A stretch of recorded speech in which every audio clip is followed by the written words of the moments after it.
Russ Martin Show. I think this will do news. Yes, Bob? Russ, I don't know really how to say this without making you hang up on me. All right, give it a shot. I will. Hurry. I listen to your program every night on the way home. It doesn't sound like you're hurrying. Racist. You seem to be a racist, but you claim not to be. And so I'm trying to make my case that what's your legacy going to be? Do you think you're doing more harm? Hey, Bob, here's an idea. Why don't you call up when we're talking about something like that, as opposed to a time? Well, did you get through? No, and he promised to put me through today. Okay. Well, we're not talking. We're not talking about anything like that right now. Well, now. Say what? We are now. What? No, you are. Hang up on me. Aren't you are. I'm not. I don't care what you get out of this show. I don't care what take you get out of it. I don't care if you think I'm a racist or not. It means nothing to me. I don't know you. You mean nothing to me. You value you. You listen. Yeah, but will you answer me? Do you think? Hey, Bob, I don't have to. That's the great thing about this. I don't have to. I'm asking you, if you will. I just told you I don't have to. I know you don't have to, but will you tell me, do you think you promote better race relations in the long run, or do you care? I don't care. You don't care if you do? What did I just say? Okay. You don't care if you could promote racism or not? What did I just tell you? Okay, then I just want you to say it again for all your listeners to hear that. They heard it the first time. They're not all as stupid as you are. You're promoting racism. I don't care. Good. I'm glad to hear you say it. So why do you care? Now, well, first of all, I haven't admitted to anything. I just said I don't care, Bob. I don't care what you think. But your listeners do. Your listeners don't. Mike, what?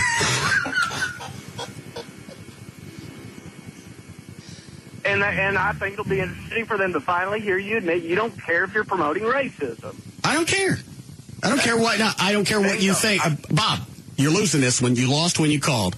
I don't care what you. I don't care what you think. I know, Russ. It's got nothing to. No, you don't. If you knew, you wouldn't have called me. Well, see that's where you.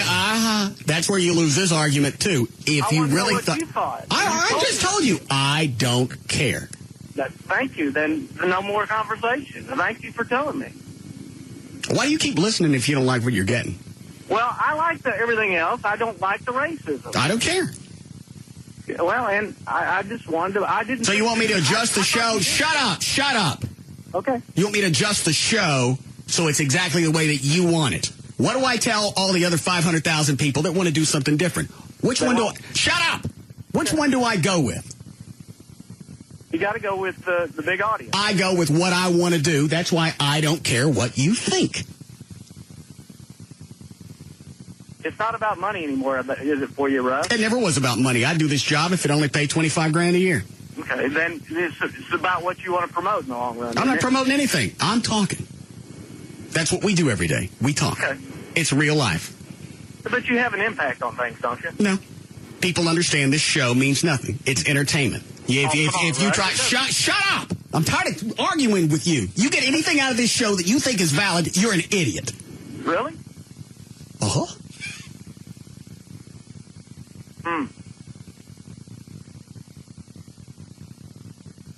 You have a lot to offer. No, I don't. I've heard you say a lot of things that are valuable. And that was an accident. And I apologize. I got my gadget promo. Yes, G-Man. Nah, I'm sorry. I was going through my messages trying to catch up, and I got a complaint. Did you say that you wanted to show black people putting stolen items back where they got them?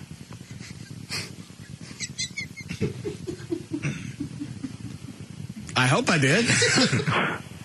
Yes, you did. You said even if you had to stage it.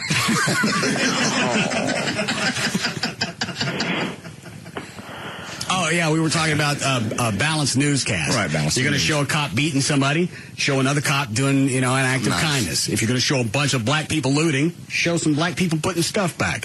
Fake it if you got it. What was the complaint?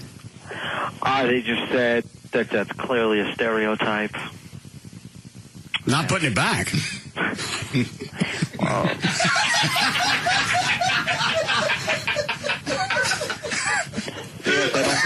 race does that.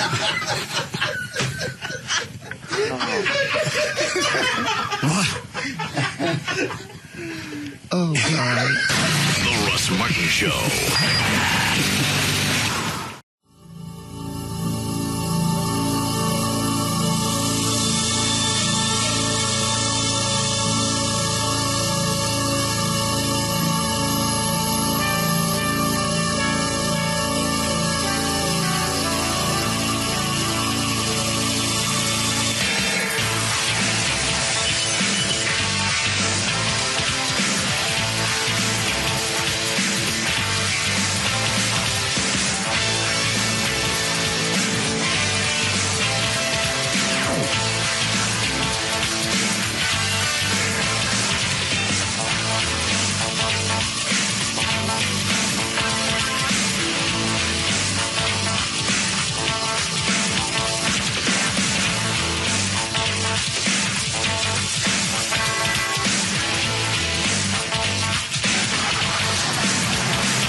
From a friend of mine was at the Stars game. I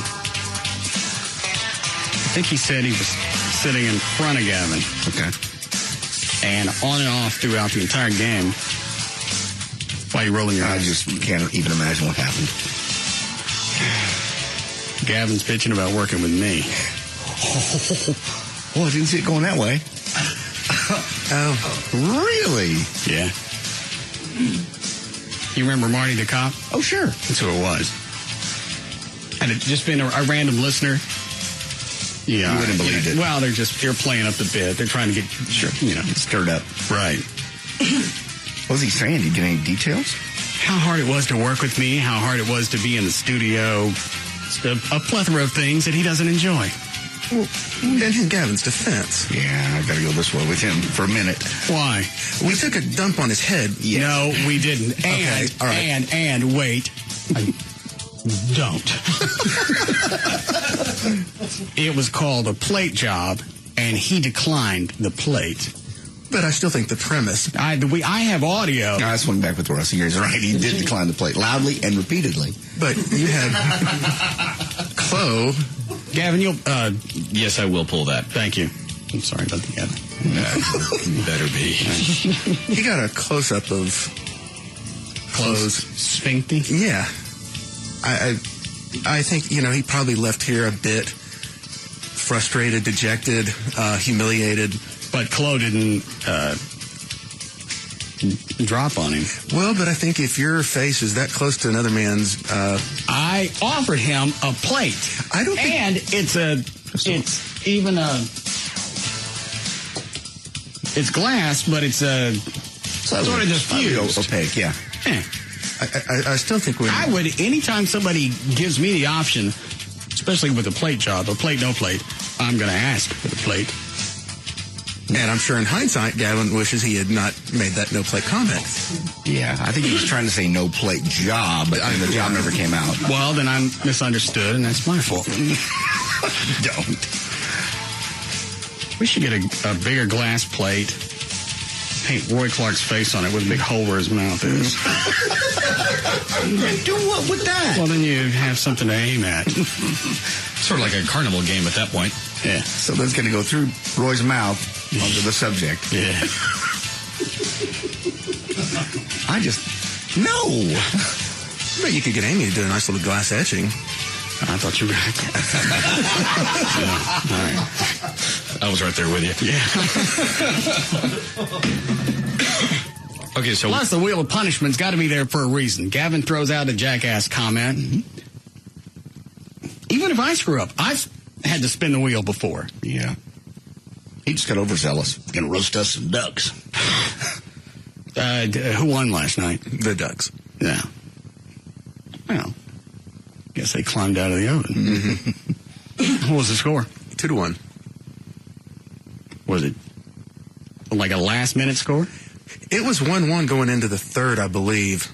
And I just got the last part of it. I'm sure Gavin can give you the... Well, Gavin's not in his office. Otherwise, I'd be asking him. You know what? I don't talk about him behind his back. If I give him grief, I do it when he's there or on the air. Maybe he doesn't feel the ability to do it to your face. And as a result, he does it where he can. And in public, at his Stars games, that's when he detoxes from everything. That's his moment of zen. And he can vent. He just didn't count on you having ears right in front of him. So he thinks he can vent with safety. I'm sure he thought that. Mm-hmm. He thought wrong. He thought wrong, dude. Well, as soon as he's back in his office, I'll ask him. Possibly it's something I should address. who is he sitting with? Or did Marty say? Marty said he was mugging down with some blonde. I'm going to guess it's his... Is she blonde? Yes. Okay. I'm going to guess it's his girlfriend. Okay. They were making out in the stands? I guess. That's why they lost. Team was distracted. Yeah. Can't watch this. Oh, man, could somebody do a play job or something? Take my mind off. And he said it was on and off throughout the entire game. Really? That's just odd that he would do it repeatedly, and do it loud enough for somebody else to hear. Because normally, when he gets to the game, obviously he tries to turn the radio station off. Let me interject here on Gavin's behalf. Yes. Have you just had closed beehole probably 3 inches from your nose? I wasn't. Was it that close? Yeah. Oh, all right. I couldn't see everything that was going on. I just saw Gavin being held on the floor and Flo attempting to cop a squat. I think one might be mentally jolted for a while after that. I offered the plate. Well, it even said, I'll play it for you. Hold on. Wheel of punishment. Balls of fire. Tickle fest. Jalapeno in the a-hole. Play job. It's a job like no other. It's time for you to receive a plate job. You'll have a crystal clear view of some nice poo through the mold that we've provided. Enjoy the view and good luck. He declined the bowl. I think he probably would rather just not have someone take a squat on him. Plate or no plate. I'm just guessing. Well, with the plate, at least it's not going to hit you. But you're still going to have that mental image. It's more of a deer in the beehole look.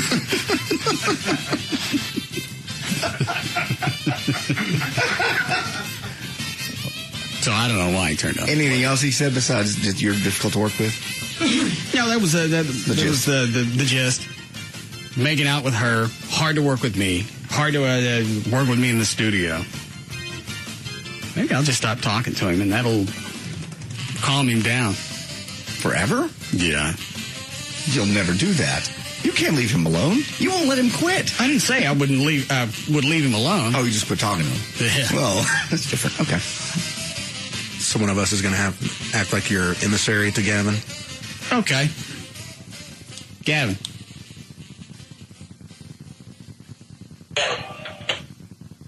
What are you doing?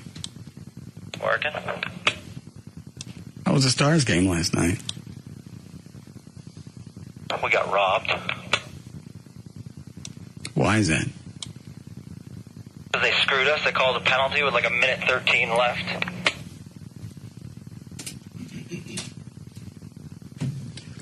Anything else happen? Just a miserable game. You see anybody there that you knew?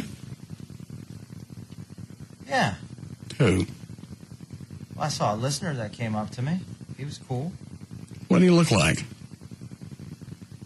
He had spiked hair. Pretty girlfriend. Mm-hmm. Where were they sitting?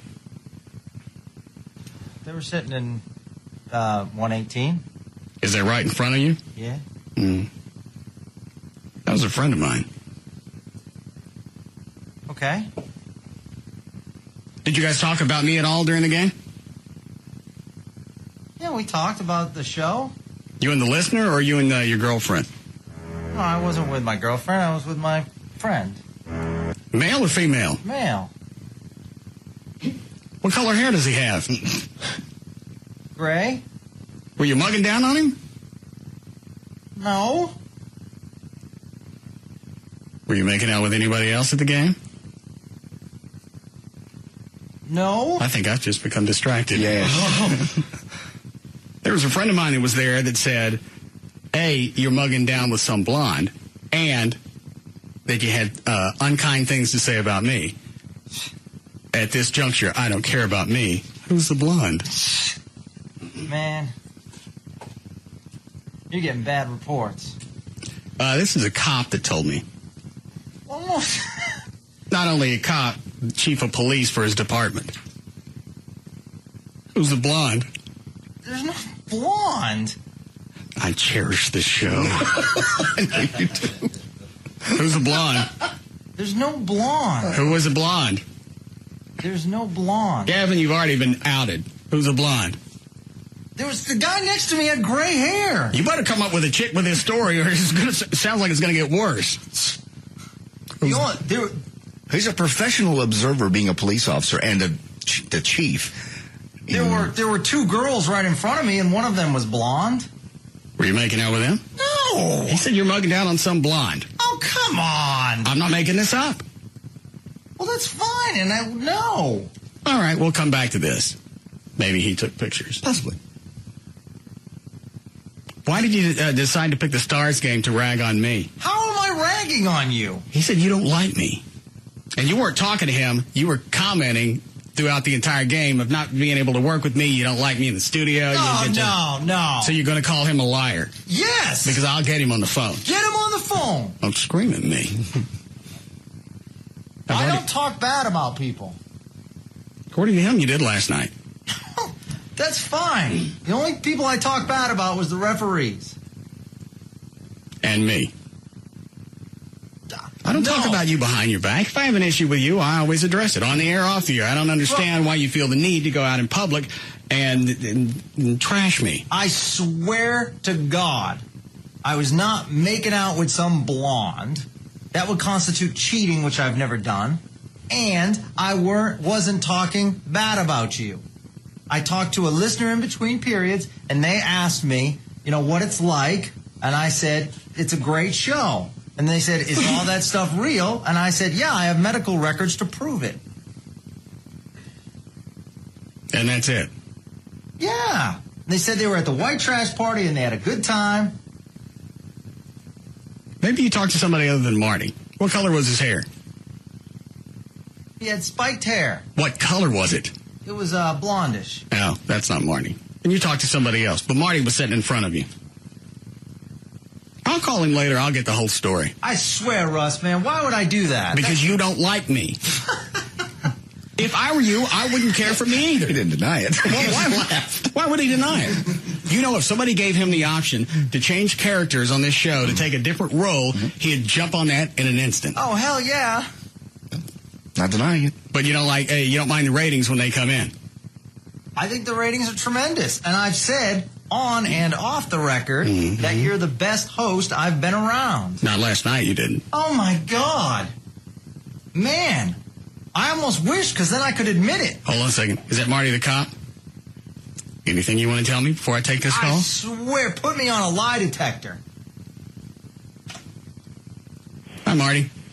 Hey, Russ. What did Gavin say last night? He was just telling this cute little blonde that sat down in front of him how difficult it was to go in the studio with you. Down in front of him, so not next to him.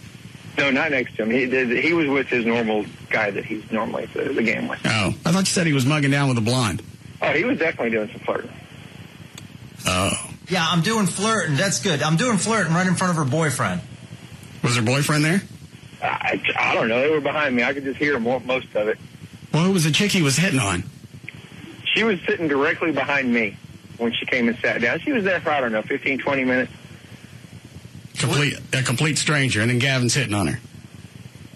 He was flirting. I don't know if I'd go so far as to say hitting. Well, for the bed, say he was hitting on her. Yeah, he was definitely hitting on her. All right. And throughout the course of the evening, he said he didn't like me. I never said he didn't like you. Bye. Okay. Okay, yeah. See? Exactly. And the email said you were going off on how hard it is to work with me. No. Well, then I misunderstood. Like an apology.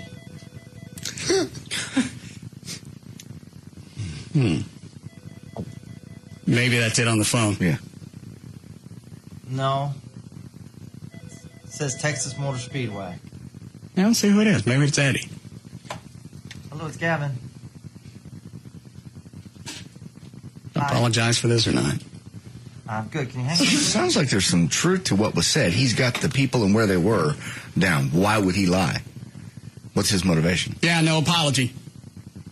What's my motivation? Because you don't like me. And I've decided Okay. to make things easier on you, I just won't speak to you. You're going to speak to me based I on will something. not. That was short-lived. I'm done. Yeah. So if he's got anything he wants to communicate with me, he can go through Chloe. Okay. Not a peep to me. Are we not allowed to speak to him either? You can do whatever you want. Well, I prefer you didn't. Then we don't. I'm out. You never side with me on this. I hate Gavin now. Okay. Trey? I did go back to the fact that Chloe's beehole was, 3 inches from his nose. That's yesterday. Let's talk. Will you focus? Well, plus, there are many things on the wheel of punishment. He could have landed on anything. It's a game of chance. I believe there's still gift certificates up there for Majestic Liquors. He could have landed on that. Had he, then I'd have been screwed. It's just my mode of fairness. But I dare say, Yes? he's probably the first program director in radio that one of his shows took somebody and put their beehole right next to his I nose. offered him a plate. What is it about that you don't get? I think it's the entire principle of... That's why it's called the wheel of punishment. Get off me. I got an email about that. Everybody making such a big deal about how mad you get when there are screw-ups. But they don't have it that bad. In the Japanese mafia, when somebody screws up... You ready? They cut off a pinky to make amends. So tell them it could be worse. Shut up. Or lose a pinky on the wheel of the wheel of punishment. And as crazy as that email sounds, Yeah. it does put things... Give it a jab where you can cut off a finger or you can watch somebody's beehole. I'm looking at the beehole all day. There are a lot of different people that have worse experiences at work. Yes. Depending on who you work for. Absolutely. I.e. the Japanese mafia. Or the Italian mafia. I would imagine that'd be a bad place to screw up. Now, because I'm Italian, I could have worked that into the bit and had a horse come in here and take a on Gavin. Yes. Godfather. Yes, I Horse head. understand the horse. But I didn't. No. I just had Chloe do it. And Chloe didn't even drop anything on him. All he got to do was look at Chloe's finky open and close. Your benevolence is mind-blowing. Well, I got the Jesus in my heart.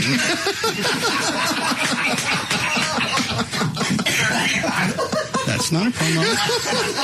Don't write that down. Do we need a break? Yes. All right. Can you pull the audio of the plate job from yesterday? Dan, thank you. Goodbye.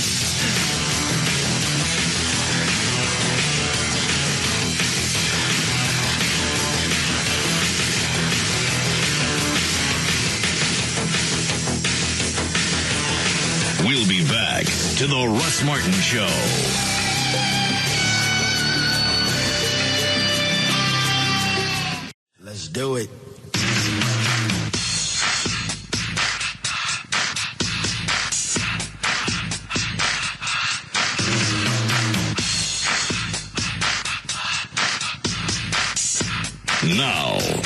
back to the Russ Martin Show.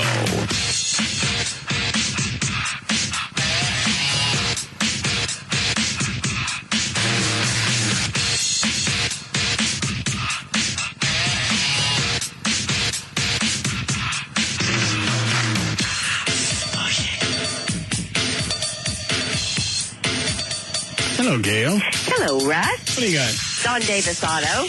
And in Irving on southbound Walton Walker past Shady Grove, there's a wreck in the right lane. Traffic, hard word, huh? Backed up to 35 on eastbound I-30 between Industrial and Central, crawling through the canyon out onto that Fair Park curve. On southbound 35 at Continental, they just cleared a crash and traffic is heavy from Regal Row. Anything heading towards Six Flags this afternoon is stacked up. In Fort Worth, westbound 183 between 360 and Loop 820, there's a couple of wrecks off to the left shoulder in that stretch and slow traffic all the way across. And we're hearing there's a bad wreck in Fort Worth on Westport Parkway at Harmon Road. And I'm Gail Lightfoot on the Russ Martin Show. Thank you, Gail. A little cooler tonight. Clear skies 42 for the low, mid-70s tomorrow. Then for Saturday, almost 70. It's 73 now at Live 105.3. Where does this audio start, Dan, with Gavin's play job? It picks up right as you play the lovely intro. It's a job like no other. It's time for you to receive a plate job.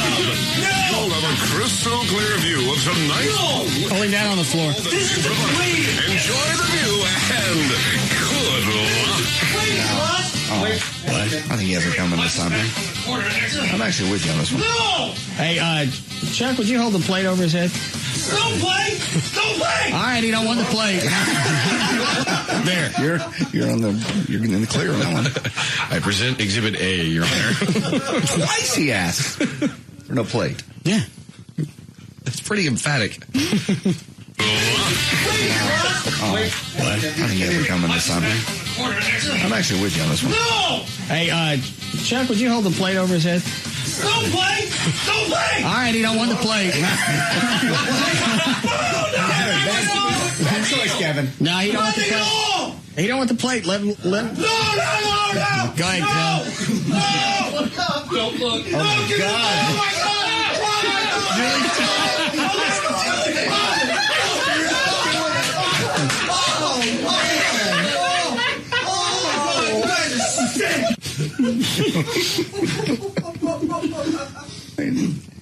And he said no play twice, and we have to respect him because he's our boss.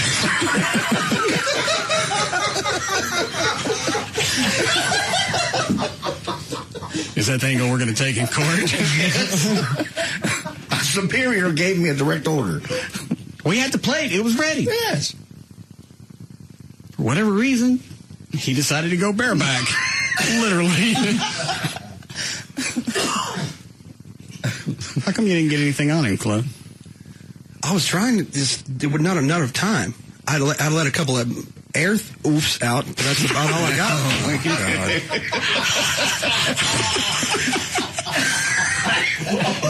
You know when you're about to go, you have those pre-air oofs? Yeah, we know. Yeah, we know. And I was trying so hard, I almost fell. Oh. That would have been lovely. There really need to be some considerations for those of us holding down the subject. Well, you guys weren't anywhere close to Chloe, were you? We had to keep Gavin held down. Yeah, but you weren't anywhere near the point of exit. No, I mean, had Chloe actually done something, we'd have been safe, but... So, you floated a couple of, what'd you call it? Air oofs. It's like a military term somehow.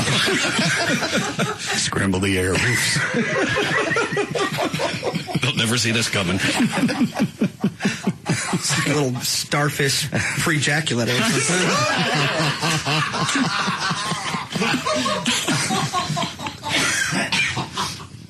Yes.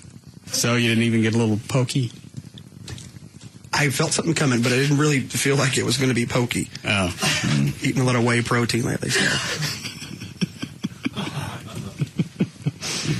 Just coming out a little bit would have been enough.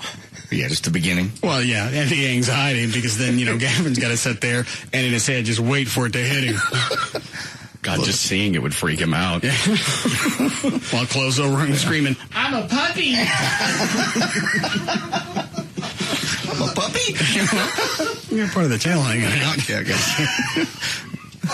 It was like that anxious moment when I was having sex with that chick that worked at the Eagle back in the 80s. And she's sitting on me and starts making noises normally you associate with something else. And the rumor around the station was she was always into freaky stuff. Yes, she was. But I didn't know. If that was one of them. You got to warn somebody if that's one of your fetishes. You don't just bombs away.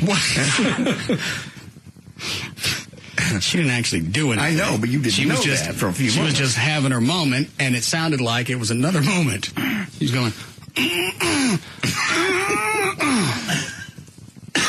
And at that point, it was no longer an enjoyable moment. Because in my head, I keep saying to myself, "Oh, man, she on my leg."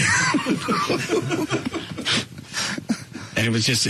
that went on for, I think, a half a minute. Oh. And I'm thinking, either do it or don't. I've lost all interest in this now. Yeah, but don't turn into a crap tease. I don't even think we went out again after that, just because that moment was so bad. Yeah, odd. Traumatic. Yes. Because you're trying to prep yourself. For if it does happen. Yeah, all right. I know about where it's going to hit my leg. Your leg sensors are going, anybody feel anything warm? Just get ready for it. And then I'll decide what to do afterwards. Oh, man, she gonna my leg. And then obviously, I stopped everything. She looked at me and I went, I just got out of a relationship. I don't think I'm into this. So she goes in the bathroom and fires up something with a Tecumseh engine in it. Would be her style. Yeah. She was in there for about another 5-10 minutes making the same noises. And at the point I realized... That's just her. Yeah. Because when she went to the bathroom, I went, aha! It was coming. Yeah. But no, then she went in there. Finish up. Yeah. You want to hear this again? Yes. It's a job like no other. It's time for you to receive a plate job. You'll have a crystal clear view of some nice food. Hold him down on the floor. This is a dream. Enjoy the view and good luck. Wait, I think you guys are coming this time. I'm actually with you on this one. No! Hey, Chuck, would you hold the plate over his head?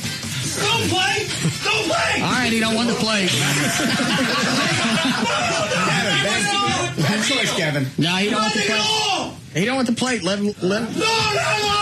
Go ahead, Kevin. No! Don't look. Oh, my God. Oh, my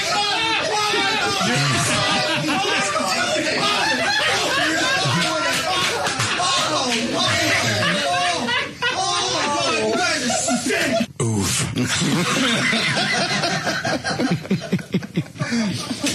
All right. Anything else before we get to news? Oh, yes. I wasn't sure if you saw this before you left the house today. Oh, hang on a second. Chuck, do you have one of the airbags wired up outside? Yes, okay. I want to test one of those outside. Oh. And see how high it goes without a ceiling to... Yeah, we know. At least it was 10 feet. Encumber it. Yeah, it'll be really interesting to see how far it really will go up. Yeah, the two times we did it in your office. Well, is it about 8 feet to the ceiling? Yes. By 10. Is it that tall? Yeah. Okay, and then it kept going. Oh, the second one went through the first hole and was gone. Lost it up there somewhere. So we know they'll go at least 12, 14 feet. I got no clue what it's going to do outside. I'm excited. That'll be fun. So it's going to lay its face down and go straight up. Yeah. Okay.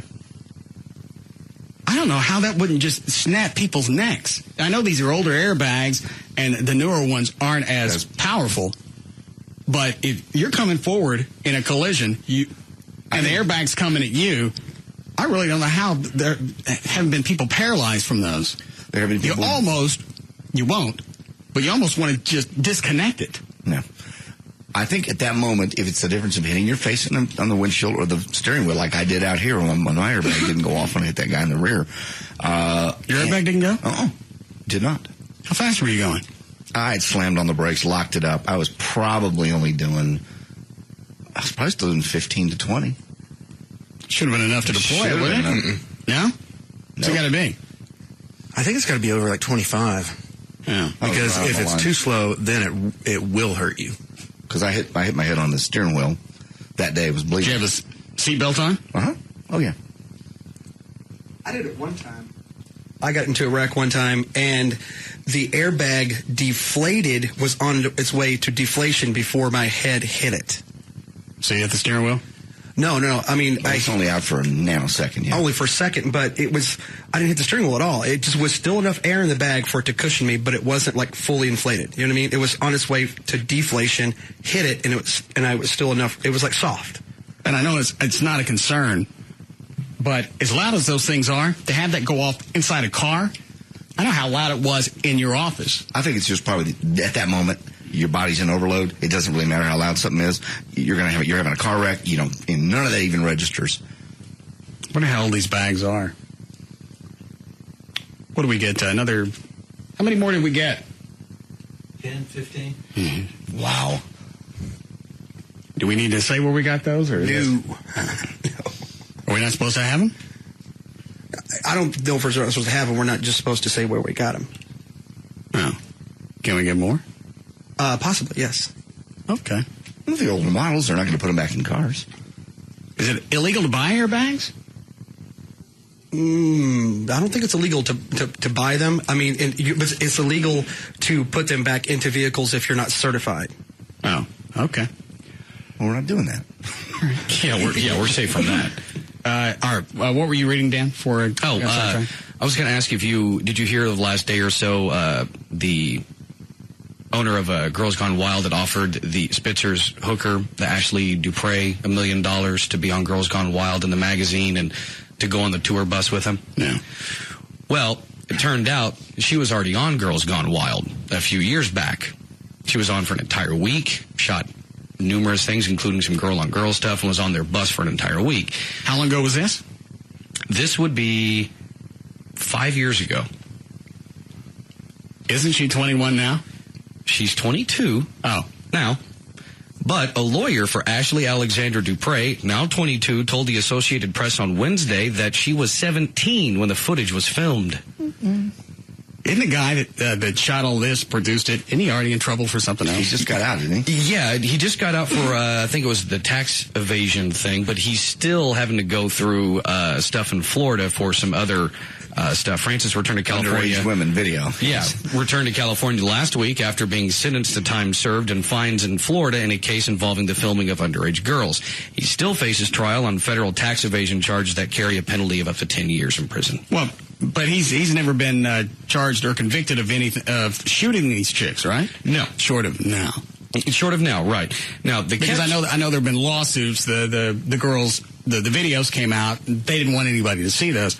You're the one running around having a fit, totally blitzed out in public. And somehow that girl, she won that lawsuit. One of the ones that sued the producer of the Girls Gone Wild. She won something. I don't remember if it was money or it had to be money. Yeah, maybe he didn't get a release.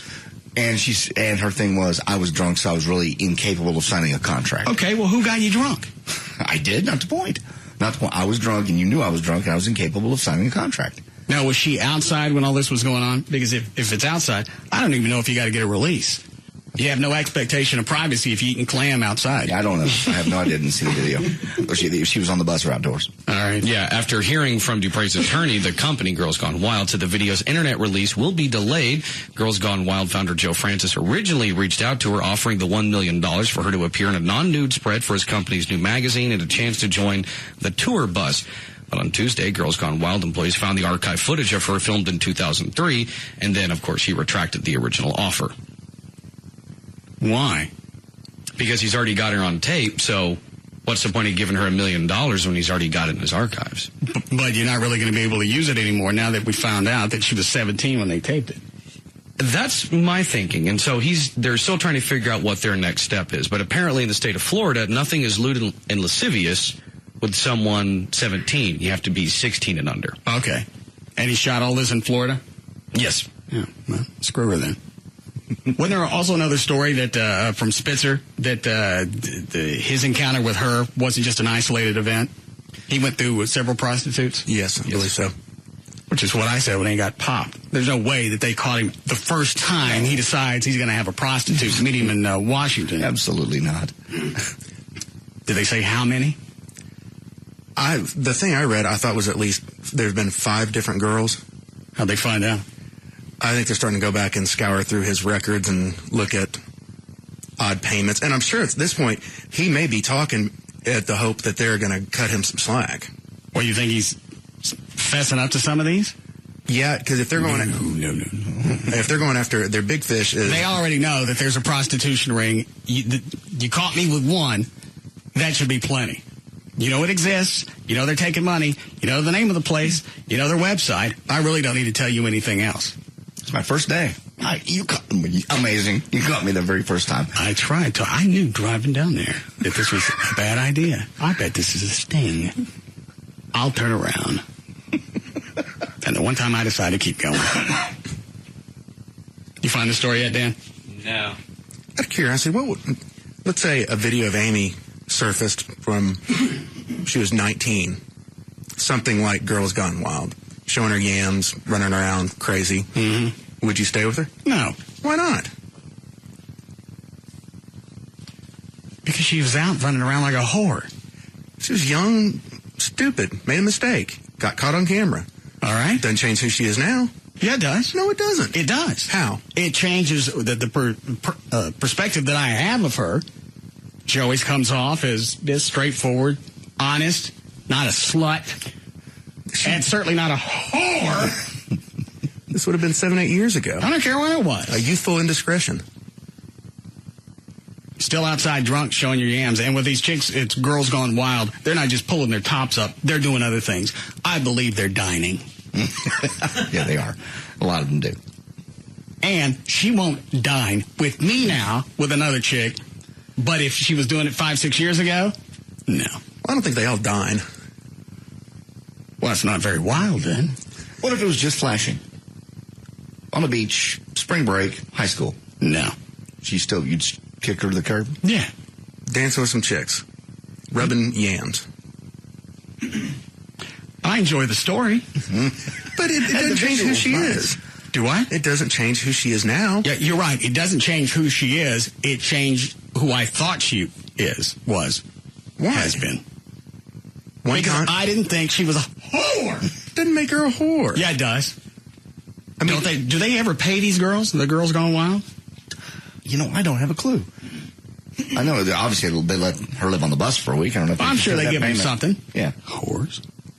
Now, if there's video of her floating around, things like that. In fact, when she gave me her old camcorder so we could videotape things up here, she gave me the bag and all the tapes with it. I went through every tape.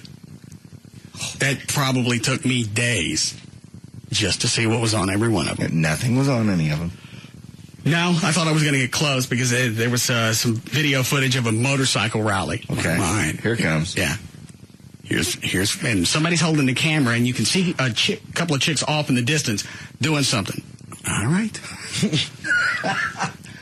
it's time for YouTube. And then as she says something, you realize she's holding the camera. Okay, good. I think I went through 14 different DV tapes. Oh, my God, you are unbelievable. Why? You know her, you trust her, you love her. You want me to ask you? If I got a bunch of tapes, oh, hell. Joy? You'd go through each tape and you'd watch it real time, not fast forwarding, just on the outside chance you miss something in the 10, 15 seconds that you skip through. Probably would. I'd like to say I wouldn't, but I probably would. And I did. And then after the last tape, I'm pissed off because I got nothing. Well, it's time wasted.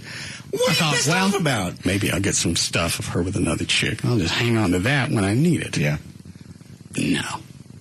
What a prude bitch.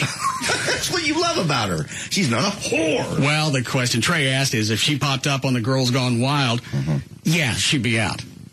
What if it's just some home movie? She was at the lake one day, she flashed, showed her yams. What else happened? That's it. Oh, quit touching yourself. I want to see what happened. Quit touching yourself. He's making it up. Pulling her cans out? Yeah, she's with some ex-boyfriend and shows her yams and... Out in public? Yeah, at the lake one day. No. Oh, come on. Mm-mm. You've done a lot worse in public. What have I done?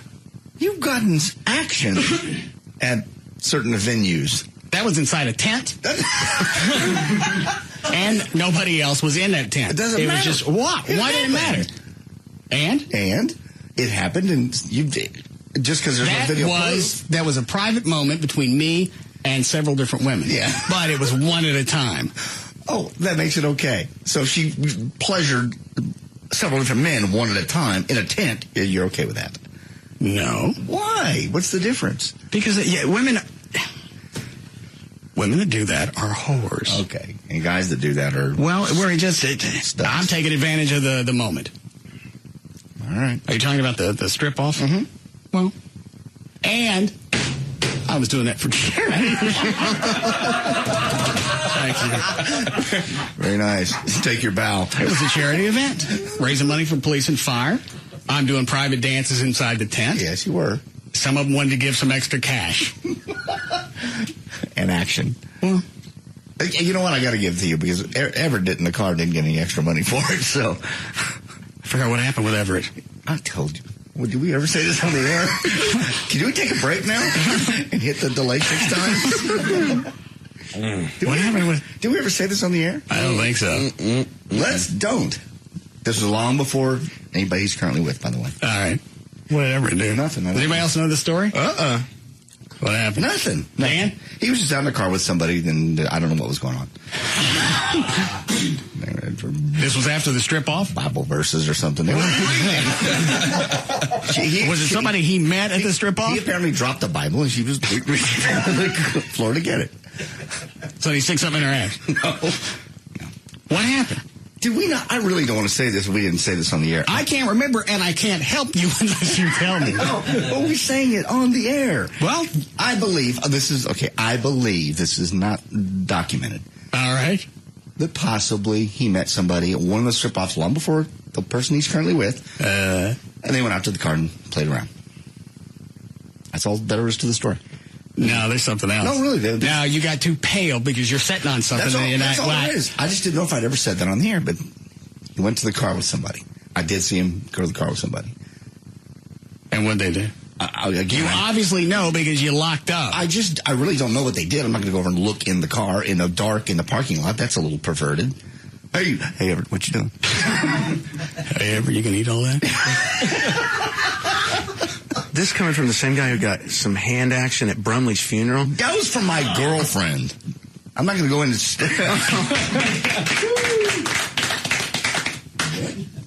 I'm not going to go stare in somebody's car if they're getting...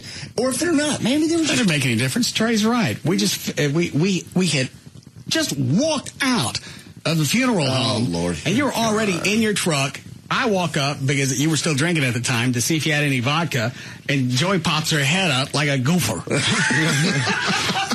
It was a great big truck. No one would see it unless they walked up to it. And I didn't even see you walking up.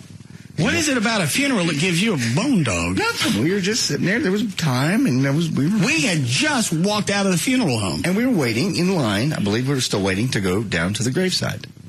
So you just thought, on the way... I happened to have something occur, and she took care of it. Why do you get an erection after a funeral? That just comes to you sometimes. Are you sure it comes to me? Normally, with me in a funeral, there's only room for one stiff. I don't remember how that occurred. Were you going to do something else when you got to the burial hole? No. Oh, there's plenty of room down there. Probably take this with you. I'd forgotten about that. Thanks a lot, Trey. What is it about a funeral that gets you horny? It didn't. It just occurred. We were just there. We were waiting in line. We knew there was going to be 20 minutes. Nothing to do. Why don't you turn on the radio or just reflect on what just happened? We lost a friend to cancer. That was a very sad day. I was trying to get out of the bad mood. All right. Get past the moment.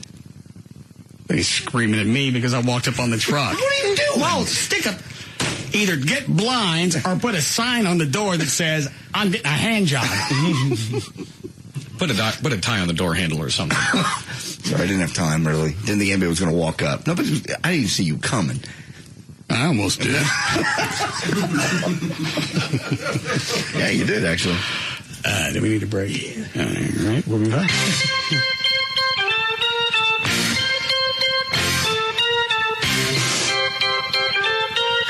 We'll be back to the Russ Martin Show.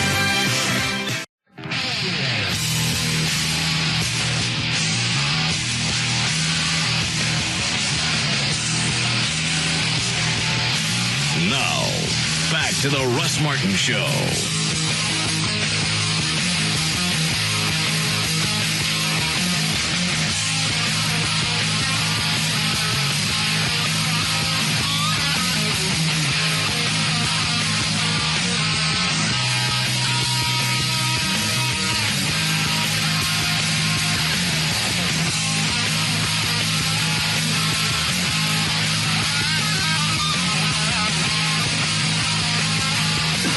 Take it a mic, run outside for the airbag. Yeah.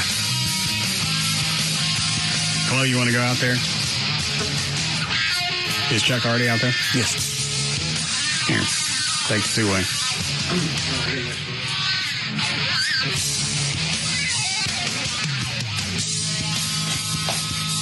Kurt, you want to go out there with a camcorder? Sure. Should be over there by one of the watermelons.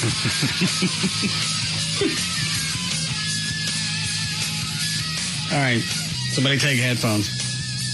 All right. You know what? You don't need them because Chloe's got the two-way. All right. Go ahead. Eric from the Pugs and Kelly show came in and saw the watermelons. He goes, "Oh, y'all gonna eat watermelon and celebrate the first day of spring?" I went, "Kinda." Most likely. I thought you were going to bring up another holiday. No. So did I. That's why I was about to take off my headphones and leave. Dad had already backed away from you another 3 feet. There he goes, Daddy is on the edge. Actually, speaking of that, I may go outside and help them, especially Trey with the camera. Yeah, why do we always give the fireworks and the camera to Shaky? Okay, Dan. All right. He needs a steady hand. There you go, Trey. Well, you got to stay. Well, you don't have to stay in here. Normally, I don't like being in here alone because I got nobody to talk to. I understand. Did you hear that Ron Chapman sat in for Paul Harvey today? I tuned in. I looked at my radio twice, going, "What the hell?" He sat in and did the whole noon news. I pulled a snippet of it. You want to hear it later? What is that? Just a 15-minute segment? 15 minutes, including the spots. Yeah, just of news. You know. What's wrong with Paul Harvey? You know what? I don't know. He's had a lot of people sitting in recently for him. I want him on my Deadpool. No. Why? He's not dying. He did get sick a couple of years ago. Lost his voice for a while. Isn't he almost 90? He is. Okay. But he still sits in. I mean, I just heard him last week. Write that down so Dan can put it on my list when he gets back. All right. See if the mic's on. Ron Chapman is in such form. Ron Chapman. Well, there's the mic. Okay.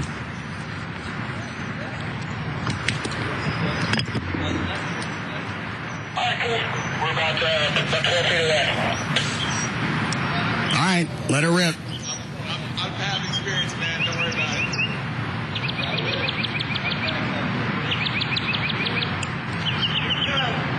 Sounds peaceful. Lovely day. Spring day. Oh, God.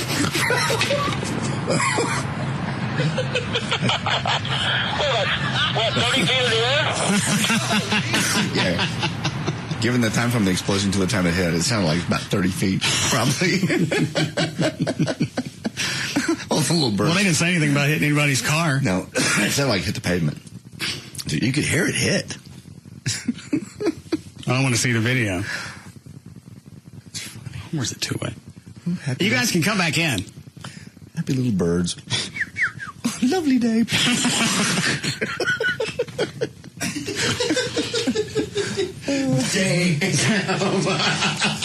So did it go higher than the building? Oh, yeah, it went over the building. It almost went over the guide wires that are back there for the tower. That's it. Yeah, that's between 30 and 40 feet in the parking lot. Yeah, it almost like hooked around it, kind of like an old pair of tennis shoes. Well, so straight up and straight back down didn't come close to anybody's car? No. It angled a little bit, but not much. God, that's loud. Yeah. Well, I mean, I don't know what it sounded like in here, but out there, since you have the slap back from both the brick buildings back there, it just echoes off of itself. I think it's louder than that mini cannon that we've got. At least as. You get video, Shaky? Yeah, I got video. Did you get video of the airbag exploding? Yeah. It scared me. So we have video up until the explosion. We have video of kind of the explosion, but then I catch it going up. I told you. Hey, you go. That thing scares you. How long to wire another one, Chuck? A couple of seconds. All right. You don't have to do it right now. We can say. And we got plenty now, right? Oh, we got plenty. All right. How big was that? Was there smoke that came out of it, or just up and down? No, it's a poof, and it goes up, and then I actually think it went over the first guide wire and then came back down. I mean, it probably moved from where it was, probably about 10 feet closer to the engineering department. So we don't have to worry about it going over the fence? No. Okay. Did we ever try that passenger airbag? Because that one looks like it's double the size of a normal one. No. We still have that one? That one, but it's weird. I think how it's going to be wired up, I believe. Why? You have to ask Chuck, but I think that there's not terminals kind of like there are on the other airbags.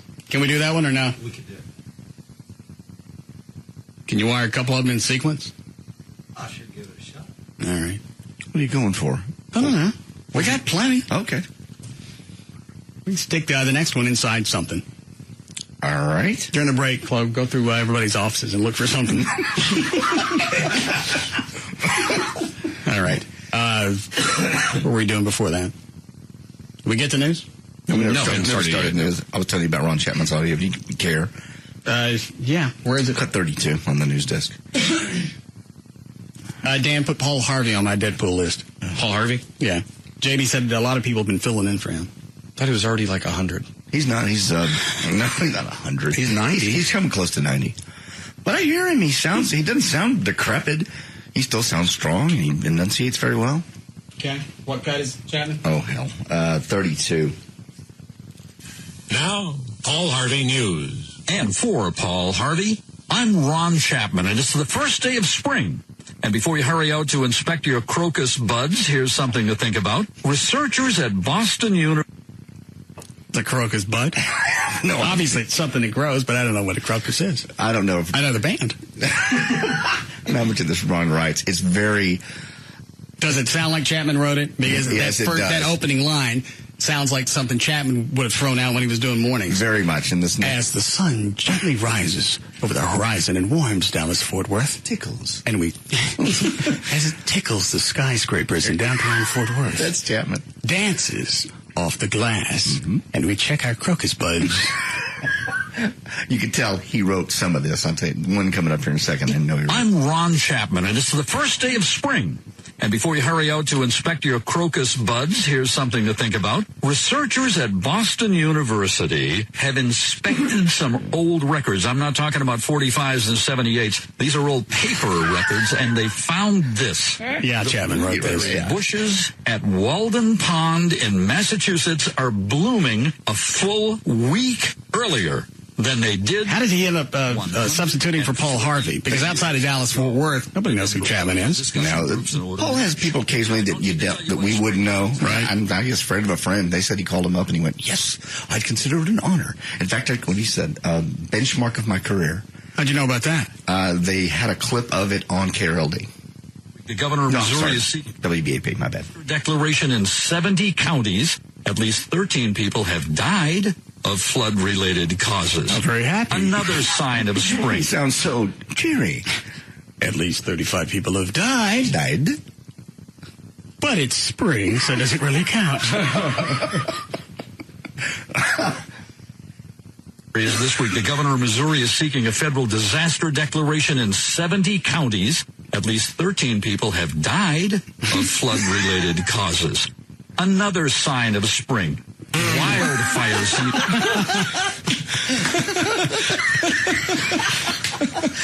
Yeah, I'm going to do it tomorrow. He doesn't seem to know how to change his intonation. No, he doesn't need to go from story to story to story. He really doesn't. Another sign of spring. Dead babies in cars. Page 2. What does that mean when Paul Harvey says that? Page 2? He goes, he was a break going to the next set of. That means he's going to. It's basically a commercial. Wow. All right. Related causes. Another sign of spring. Wildfire season has begun in Texas. In some parts, it's flooding. In other parts, it's wildfire. There's a big one burning in the Rio Grande Valley, 25,000 acres. I'm looking forward to seeing the video on this one. A volcanic explosion in the main crater of Hawaii. Yeah. Hey, Ron. I may suck at news, but... Is he anxious to see the video on the wildfire? I believe he's changed subjects. Yeah, he needs to pause. No, he needs to stay exactly like this. Baby's at the bottom of the pool. I'm looking forward to seeing the video on this one. I think we're the only ones getting something out of this. I don't think so. No, when you go from wildfires to, I'm looking forward to it. Says in some parts, it's flooding. Federal disaster declaration in 70 counties. At least 13 people have died of flood-related causes. Another sign of spring. Wildfire season has begun in Texas. In some parts, it's flooding. In other parts, it's wildfire. There's a big one burning in the Didn't he used to use a kazoo a lot when he was doing the morning show? He would do the slide and the kazoo. Another sign of spring. Wildfire season has begun in Texas. In some parts, it's flooding. In other parts, it's wildfire. There's a big one burning in the Rio Grande Valley, 25,000 acres. I'm looking forward to seeing the video on this one.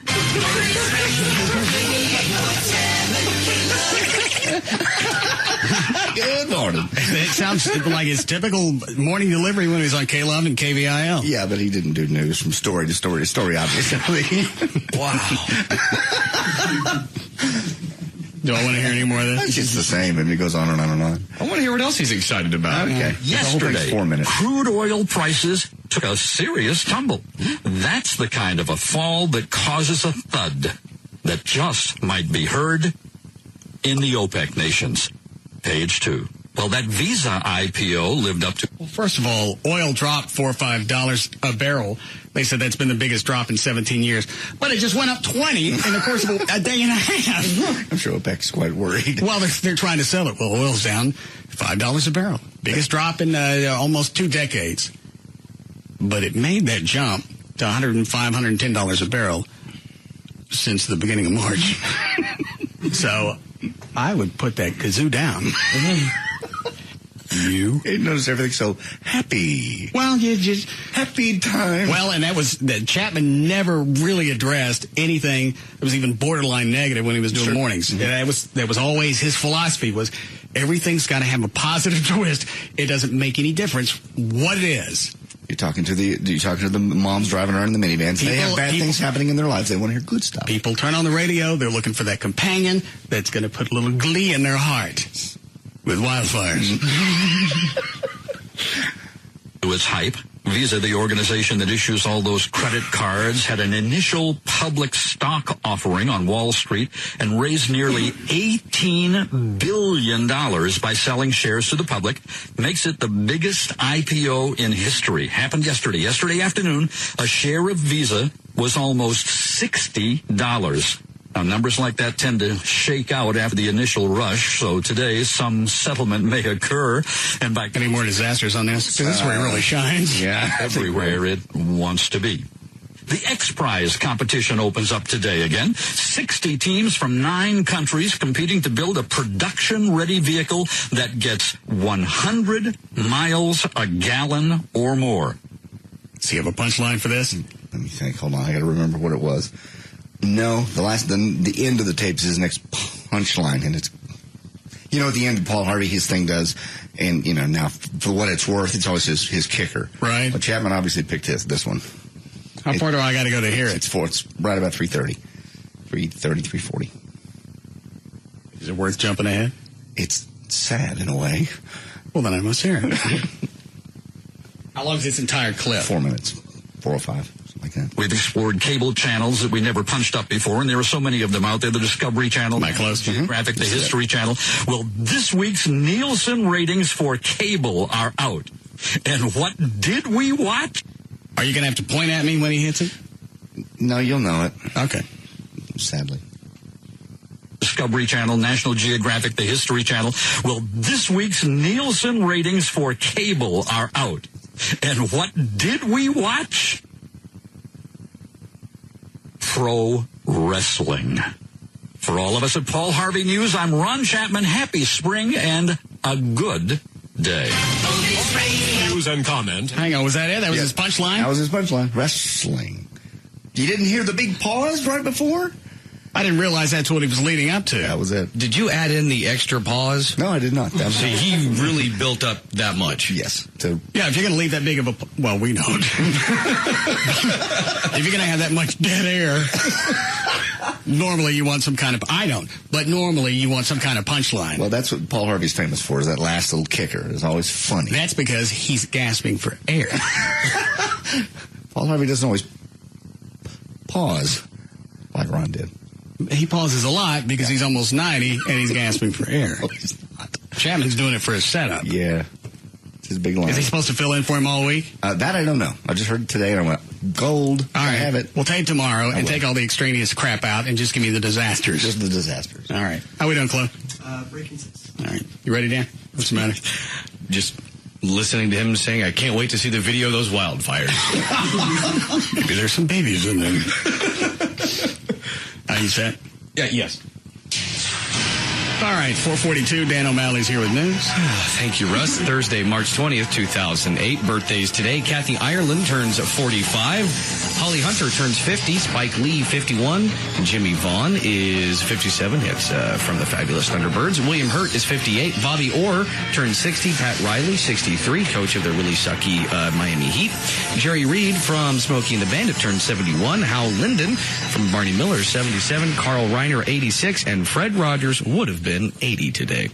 Did you see Jack LaLanne on the I think it was the Today Show today? No. Do you know who that is, Dan? Oh, yeah. Actually, I was at Larry North and I looked up and saw him on there. I didn't hear what he was talking about, though. He was talking about his workout regimen. He's 93. Yeah. Says he still works out, like 2 hours a day and then another hour and a half in the pool.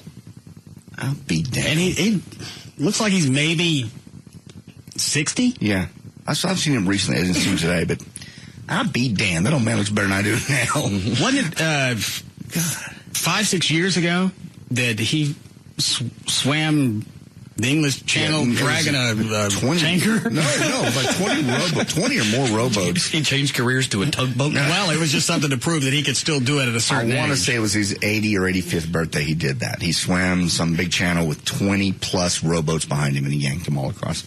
Yeah. And I know Chloe doesn't have any clue who Jack LaLanne is because I asked him during the break. He said, juicer guy.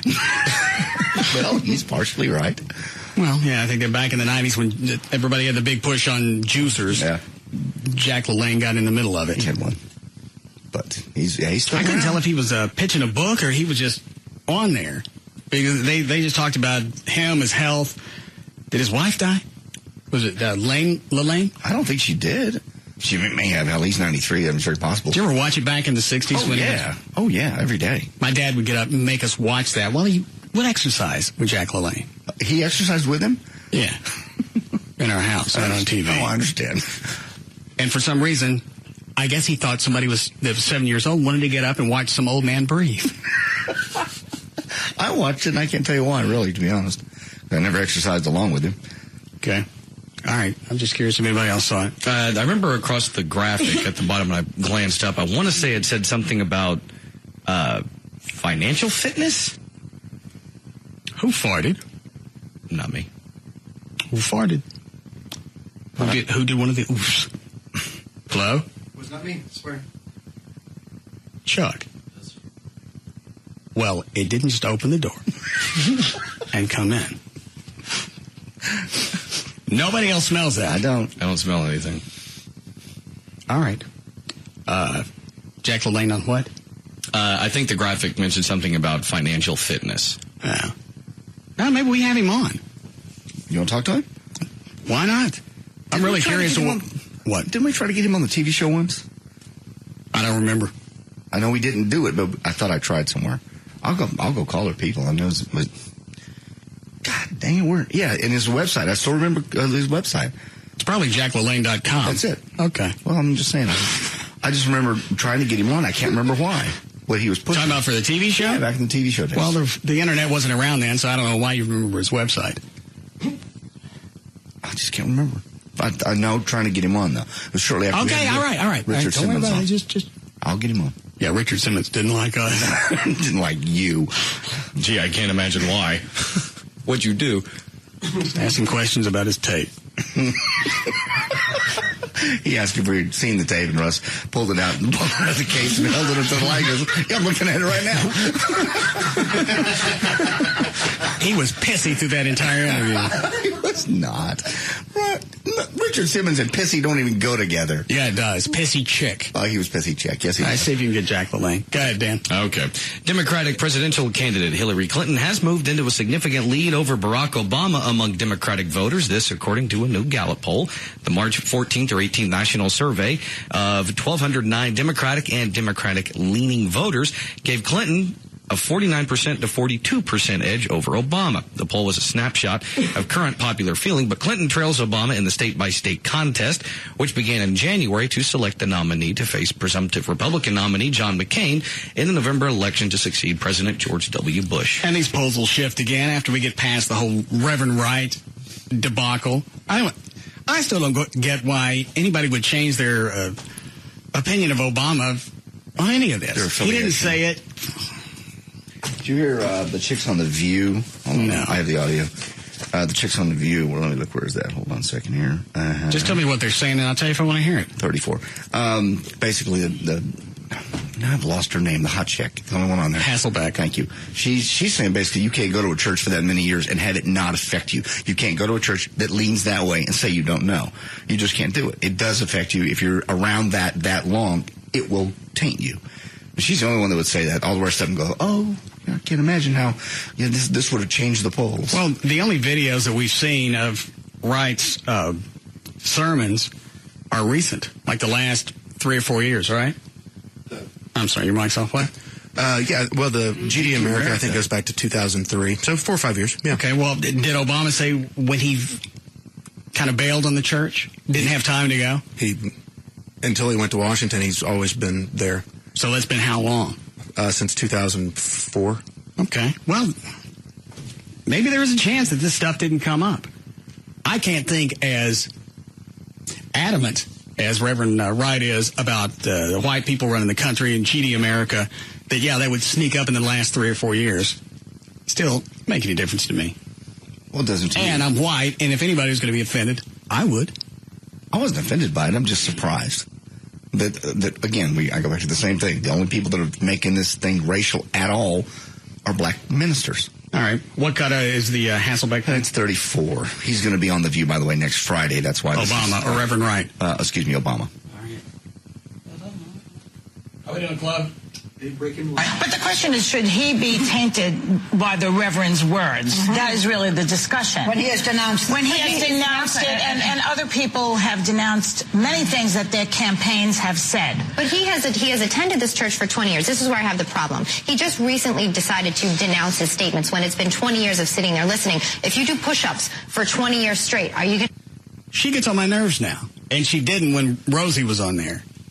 Why? I don't know. She takes this righteous attitude, and she's the only one, according to her, that really knows what the rest of the public thinks. It didn't wear on me when Rosie was there because I couldn't stand that bitch. And she didn't like her either, so you were on... Well, you at least had somebody else to take another position because the other chicks on there just sat there and let Rosie go on and didn't want to challenge her. No. That's her role on the show, is to be the Well, now it's irritating, and I don't like it. But she's right. She's right what? About Obama. You can't attend. There's no way he attended this church for over 20 years, and this just now snuck up on him, and it didn't affect him, and he didn't know about it. We grow up with racism all the time, and that doesn't mean it's always going to affect you. But when you say someone is your mentor and your spiritual leader, the person who wed you and who was the inspiration for your book. All right, so he hates white people. I don't care. I'm not voting for him. And it's got nothing to do with him black or if he hates whitey. It doesn't make any difference to me. I'm not voting. What? That's just because you're lazy. No. Yes. That may have been the shortest argument ever. Well, otherwise I'd have to explain it. Yes, it's a lot quicker. I don't want to hear any more of this. Not really. It just goes on and on. You can listen to it. She says, again, you do push-ups, it's going to affect your chest. You're in the same church, it's going to affect the way you think. That was her point she was making. To have a strong chest? Yes. At the end of 20 years, to suggest that something you've been an active participant in doesn't affect you and doesn't create, who you are, have anything to do with who you are and what your thoughts are, I think that's a bit naive. I also think that, this has been a spiritual advisor. He's baptized his children. He's married, both he and his wife. He took a segment from this Reverend's speech, The Audacity of Hope, and made it the title of his book. To say that he has just... Well, here's why it's a moot point. Obama came out, said, I don't endorse any of this. I think it's racist, and I don't subscribe to any of that. Done. Yeah, it should be, but it won't be. Well, you can't prove that it affected him. You can guess, and you can come up with all kinds of theories, and you can play it out. But it's like I said, after he made had the speech earlier in the week, you really got to let that go, because you can't prove if he's a racist or not, and he hasn't done anything or shown anything in his past that would indicate that. No. And again, this came out in March. It's just going to be forgotten. Biden, you don't think so? No. Well, again, doesn't make any difference to me, and I'm done with this. Thank you, though. God damn. Yes, sir. A former homecoming queen accused of attacking her sister and threatening to burn down a neighbor's trailer was ordered on Wednesday to go to rehab. Donna Sturkey Anthony's sister came to visit her at the Lincoln Mobile Home Park on Route 30 in Pennsylvania in January, and the two started arguing about her alcohol abuse. Then police said Sturkey Anthony pulled off her sister's prosthetic leg and beat her with it. Did you make that part up? No. I hope not, because I got a 911 call to go with. Take that, Chapman. Go ahead. In the case, Sturkey Anthony was charged with aggravated assault, simple assault, recklessly endangering another person, and, of course, harassment. About 3 weeks later, police said Anthony stole her neighbor's telephone and then threatened to burn down their trailer if they testified against her. And, of course, that they would be testifying against her for them witnessing that she beat her sister with her prosthetic leg. I don't know if it's in the story or not. What I read was she was a former homecoming queen. Yeah. And she had a history with the cops. They arrested her once. They locked her in the back of the car, and she all over it.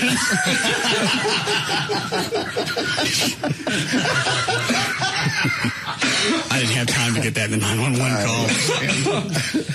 Police emergency 911. What's your emergency? Sing along! My crazy sister is beating my ass! Ma'am, does she have a weapon? Yes! She beat me with a leg! Is she kicking you? No, she pulled my leg off and she's beating my ass with it! Is it a prosthetic leg? No. No, it's a real leg, and she pulled it off at the hip. Now what you think? Roll that back. Did we sneak in? I know what you think. Is it a prosthetic leg? No. No, it's a real leg, and she pulled it off at the hip. Now what you think? It's a fake leg. Ma'am, can you get away? You know, lady. I'm doing. Can you get away? Now what you think? It's a fake leg. Ma'am, can you get away? You know, lady. I'm doing my best. I've been doing the bunny dance, hopping away from this bitch for half an hour. We'll send officers out there right now. Will you put a move up? Put a move on it, baby. I'm at it. Put a trouble. I'm on the phone. I run out of place. There right now. Will you put a move up? Put a move on it, baby.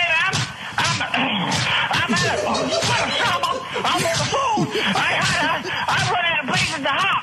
And I fell on a bowling trail.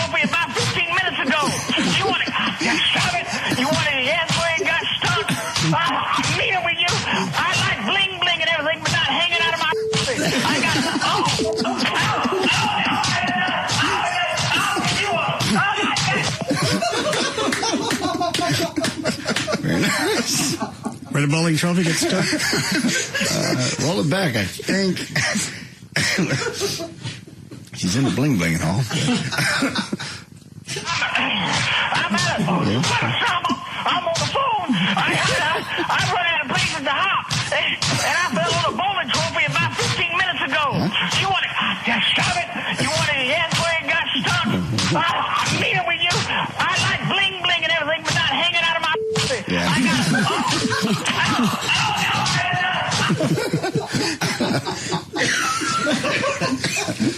I'm on the phone. Breaking. All right. We'll be back to the Russ Martin Show.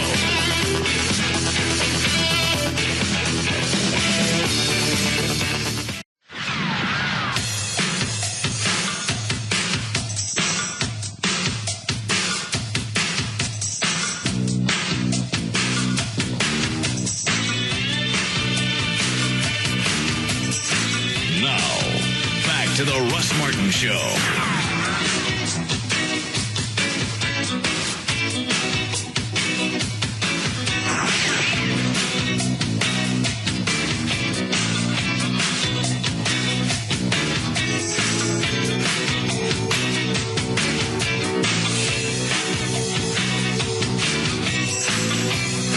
Dan, why don't you go hold a camcorder this time? Fair enough. Good call. You guys put a computer monitor on top? Yeah. Okay. Just one of those old school monitor. I mean, computer monitors. Go. Take the two-way with you. What was it you got in the mail? This is from the IRS yesterday. I thought, well, okay, what's this? This is an economic stimulus payment notice. I'll be damned if they didn't spend money to tell me I ain't getting no money. I told you when all this happened that they were probably going to send you a notice saying, what does it actually say? Here's just part of it. Here's what I think is the Dickey thing. I think they're just trying to get people to file their taxes. To receive a payment in 2008, individuals who qualify will not have to do anything more than file a 2007 tax return. The IRS will determine eligibility, figure the amount, and just send the payment. This payment should not be confused with your tax return. Whatever. Down here it goes, for taxpayers with adjusted gross income of more than $75,000, the payment will be reduced or phased out completely. You already knew you weren't going to get anything. Just sending me this just taught me. At least they paid money to send me something to say I get no cash. What did they say? They were to spend $50 million? Something like that, To yeah. send all those notices out? Hold on a second. Close, everybody clear out of the way. Hang on just a second, they will be. All right, everybody's clear. Which way is that monitor facing? Away. Is there a car over there? About 40 feet away. That's not going to throw it. Ask Chuck what he thinks. 40 feet. Do what? It's not going to throw it 40 feet, not a monitor. Oh, we should be all right. All right. Go ahead.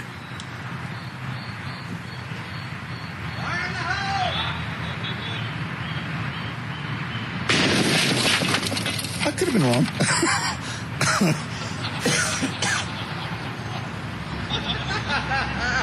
Well, sound like crap on everything. It did more than we thought it was going to. It picked it up about maybe a couple of inches and moved it over a little bit. Didn't go very far. Are you sure that you don't have that watermelon in there?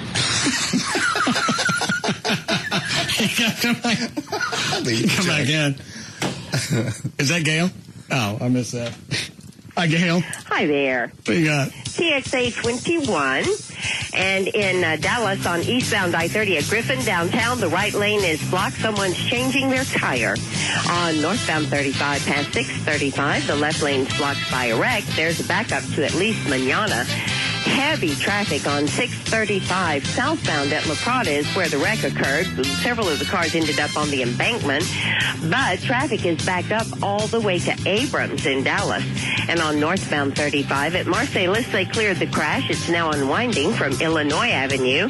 In Bedford, westbound 183 before Bedford Road, the two left lanes are blocked, causing a backup to 360.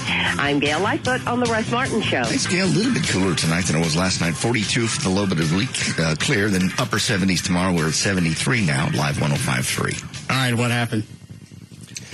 It was like the airbag pushed all the guts of the monitor out and just filled it with airbag. Did the airbag, did it go in the air?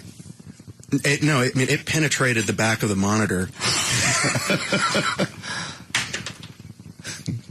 You still got to wonder how they designed these. Yeah, to be that powerful. Because I'm sure we're not the only ones that have done airbag tests and decide, yeah, that's enough to hit somebody in the face. If it goes 30 feet in the air on its own power, that's a lot of oomph. Well, and this one wasn't even airborne. No. It just took everything and shoved it through the computer monitor. I guess just because they want them to inflate so fast that they put too much pressure in them. I don't know how old these airbags are that we have. Yeah, you got to figure how much pressure a face can take before it breaks. Back that off a few pounds. Well, if something's going to go 3 stories in the air, that would be more than I would want to get hit with. I think I'd rather take my chances with a dash. Well, you're right. They must have done testing at some point going, okay, this much will stop you at least from going through the front of the car. All right, after you saw one go 3 stories in the air, man, is that something you would want to stick on a steering wheel? No, I don't even want mine in my truck now. It's true. You can look at the steering wheel totally different. Don't you do it. And what if it accidentally deploys, like the time that Chloe was sitting in that Chrysler? He wasn't even moving when it deployed. I have another friend that happened to also. He was driving when it happened. Scared the living crap out of him. But it hit so fast. It's just, it's within the blink of an eye. That's what he said. He goes, it was deployed and gone in less than a second. It's like, boom, it's gone. And then the car's filled with smoke, of course. Did he hit anything? No. He said in the time it went off, probably the car only, he was also doing about 35 miles an hour. His car only traveled 10, 15 feet in the time that I was disoriented. Well, if the car's full of smoke and you're still going 30, 40 miles an hour, there's a chance of you to. Well, did he sue the manufacturer? He did actually, yes, and it's still in courts. Yeah, it seems like there's a glitch in time when that happens. I'm serious. You lose about a fourth of a second of your life and a few heartbeats. Well, plus now the close had it happen to him twice when he was sitting in that car. I was working at a rent-a-car place. You weren't even moving, right? No, we weren't moving. Just all the cars were in line to be cleaned, and they were just touching bumper to bumper to bumper, and we're not moving. Flo's leaning back, enjoying the day, got the window down. He was running his thumbnail up and down the little crease on the steering wheel. And they deployed on him. Did they ever say why? Did they come back and say why? No. Just those particular year Chryslers are just pieces of crap, and And tell them what you hung on the rearview mirror that was wrong with the car. Overheated. It's been a lot of years where I could say I did a lot of stuff to rent-a-cars. For some reason, I think they're a little bit more indestructible than normal cars. God. Yeah. Regardless of what he did to the car, what were some of the things that you would take out and do? I would do like a version of a Rockford. I would put reverse 180. Yeah, I would put the car in neutral and rev it up to where the engine's not just going wah, where it's going wah wah wah, and I'd slam it in reverse. All right, never ever let off of the gas. Just keep it floored to zero. Yeah, feel it backwards. Did the Rockford with emergency brake, kind of float around, and when it was on its way around, I'd put it back in neutral, never letting off the gas. Mm-hmm. And as soon as I get back around to where I'm going forward, I would just slam it down in low. And the low, once again, never letting off the gas. Just go like a bat out of hell. And then when the car would stop running, regardless of what he did to it, you put it in line, hang a little thing on the rearview mirror, it just says overheats. Not saying why, but never got in trouble. Like you could be missing a transmission and 4 tires. Overheats. Well, obviously, it melted the tires. Chloe, the front end of this car is missing. That part I didn't have any place to hang the little note. And did all the tech guys do that to the rental cars? Oh, yeah. Never buy a reconditioned or anything having to do with a rent-a-car. Well, and that was how long ago? That was early 90s. That doesn't mean that it's still going on now. Please. I used to sneak up behind people, like if they have their, like to be kind of noise in the background, kind of sneak up on people in the car, put it neutral, and let it kind of roll, and just take the ignition and go, what was running, just to scare people. Oh, yeah. Just everything you could think just to...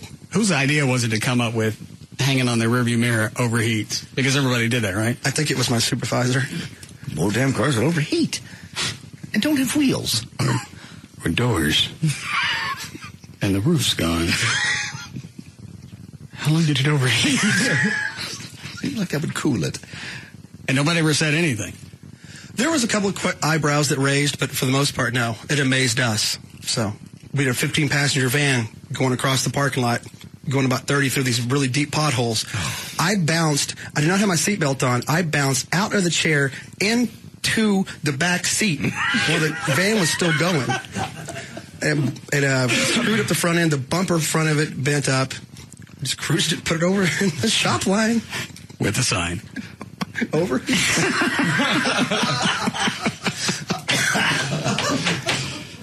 All right. How do we get off on that?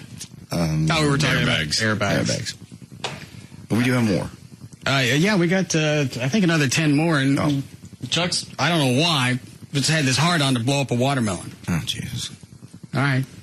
Go gut one out and get ready for that one. All right. All right, go ahead, Dan. Well, videos have surfaced showing two members of the South Carolina Highway Patrol using their cruisers to ram fleeing suspects. Overheated. Just weeks after two leaders of the agency resigned because of a furor over a trooper's use of a racial slur. In one of the two new dash cam videos, which were first reported Wednesday, Lance Corporal Stephen C. Guerin drives after a man on foot, striking him when he crosses in front of the cruiser. The man flips over the car's hood and into high grass on the side of the road. Guerin, who is white, can be heard telling another trooper, "Yeah, I hit him. I was trying to hit him." Wasn't he fleeing? He was. Okay, why were they chasing him? In the other, Lance Corporal Alexander Richardson drives between apartment buildings, on sidewalks, past onlookers. That's the one. I saw that video. This kid's running from me into the apartment complex. The kid cuts between two buildings. Cop follows him down the sidewalk between the trees. What did the kid do? Again, they don't ever say what the kid's doing. Well, that's important. If it's just grabbing somebody's purse or he's committed a felony, to me that's going to make a difference. You still don't run over with your car. Run him over with your car. And did you ever see the video? No. Oh, he pops him good. The kid runs right across in front of the police car, and he catches him just right of center, and he goes flying over the top of the car into the woods. Well, but the kid ran in front of the car, right? He did. Well, then obviously... But it would be one thing if the cop was trying to stop, and he could hear him say, "Yeah, I hit him. I was trying to hit him." And he came back and went, "I wasn't trying to hit him." You said you were. Oh, he came back and denied it? Yeah.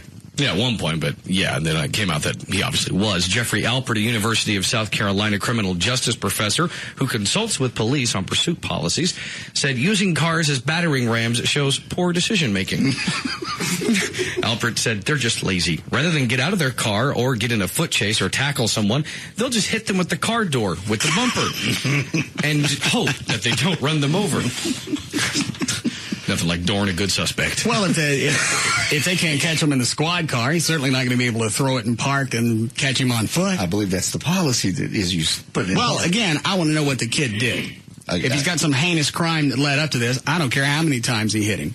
If it was shoplifting or something else innocuous, I think mowing him down is probably a little excessive. They didn't say that as far as that story. No, it didn't doesn't say what the kid did. Alpert said he had never seen any training materials that advised authorities to use cruisers to hit suspects on foot. The suspects in Sometimes you have to make decisions in the field. Mm-hmm. And again, the kid crossed over. Possibly it was an accident. He just took credit for it. No, I ain't giving back the prize. The suspects in both of the new videos are I black. had too many to earn this. This is a lot easier than Dave and Buster's. Stop it. You got the stickers right underneath the on the door. Dave and Buster, you got to spend hundreds of dollars. You walk up with all those coupons, they go, don't look at nothing with a plug on it. This way, I got a TV set. Yeah. The videos comes 3 weeks after Highway Patrol Colonel Russell Rourke and his boss, Public Safety Director James Feitzer, submitted their resignations over the handling of an incident in which a white trooper used racial slur during a traffic stop. Then Lance Corporal Daniel Campbell said, using a derogatory term for black, said, "You better run because I'm fixing to kill you." He was reprimanded, suspended, and ordered to undergo anger and diversity training. That's all that happened to him? That's it. And then they reassigned him to just administrative duties. This came out in the news yesterday or the day before that the guy that got tasered with his wife, I think it was by a trooper. Doesn't matter. It was. They gave him $40,000 for that. Oh, in Utah. Gave the guy that got tasered. I can see that. There has to be something. The cop was clearly out of line. How? He didn't ever arrest the guy. He never said, "I will arrest you." The guy wouldn't do anything. Every time he told him, "You're going to do this," we've talked about this. Every time a police officer, whether you agree with it or not, anytime a cop tells you to do something, you're supposed to follow his instructions. The way that developed. You're going to sign this ticket. No, I'm not. You can get out. We've talked about this. The next step needed to be, if you don't sign the ticket, I will have to arrest you. Now it's been said. Now the ground rules are laid. Now, I'm not going to sign it. Okay, step out of the car. Now it's clear. He told him several times leading up to that, "You're going to sign this." No, I'm not. We're going to go back and look for that 40. Did you guys keep the audio? I've still got it here somewhere. Hold on. Do you have the story? I have it right in front of me. Go ahead. About 2 months went by after Jared Massey was tasered by a highway patrolman in Utah before he turned to YouTube. The video footage filmed from within the police car was an instant hit, rocketing up the YouTube charts and making him the latest internet celebrity. It's been played more than 1.7 million times. Like other YouTube tasings, waves of outrage over excessive force followed, fire the cop, and tasers, etc. But the initial results were discouraging for the critics. The cop was cleared of wrongdoing. Massey paid the speeding ticket that he protested before being shocked twice. But a civil suit filed after has resulted in settlement that will more than cover the ticket, and Massey's lawyer suggested it covered everything else. Like you said, Russ, he was awarded $40,000, including attorney's fees. His civil case focused on the fact proven in the video that the officer did not seek to arrest him before drawing and firing the taser. He told him to turn around, and I think he said, "Put your hands behind your back." That means you're under arrest. Did he say that? I've forgotten. It's been so long since What cut is the audio? 29. And originally when I saw the video, cops got it coming. He needs to be terminated. Then the more and more I listened to it, the cop was cleared. Yeah, in the initially in the internal investigation. I can see this on both sides. But you don't give somebody $40,000. He didn't do anything that cop told him to from the time he stopped. And if you go back and look at the video, because the kid claimed 40 mile an hour speed limit sign, you see the sign on the cop's dash cam. Clearly, it's there. He didn't see it. I mean, the kid was wrong, but the cop lost control of the traffic stop. Are you being for real? Or are you trying to piss me off? No, I'm serious. The cop. We agreed on this, and police officers called in on my side, or at least this side that I'm taking. When this happened, they went. The officer never said, "If you don't do this, I will do this." That never occurred. It was just, "I'm not going to sign it." All right, he gave him more than one opportunity to sign that ticket. The guy was going to be a smart ass, and he was going to show off in front of his wife. I agree. He was a smart ass. And also, when he turned to go get back in the car, the kid, you can't let him do that. Well, yeah, that's when you don't let them. I believe that's standard training. Is you never let them re-enter that vehicle because you don't know what they're going. And if I remember correctly, the kid had his hand near his right pocket the whole time, like I'm doing right now, like just kind of finger hanging off of it. Right. That's the only justification I can see for the cop going, "Okay, I don't know what you're doing or where you're going, but you're going to get zapped." It still doesn't. Well, he's holding the taser out. The kid sees the taser. That's where I put my hands up and go, "Whatever you want." I mean, that's me personally. The kid was. Regardless, if you agree with him or not, you got an a-hole. Taser comes out, I'm stopping. That obviously is twisted about something. You pulled me over, whether I think I got the ticket coming or not. I don't want to be cooked on the road. He did too. 29. Now this picks up after the stop, and the officer's on the way back to the car now to get him to sign the ticket. Okay.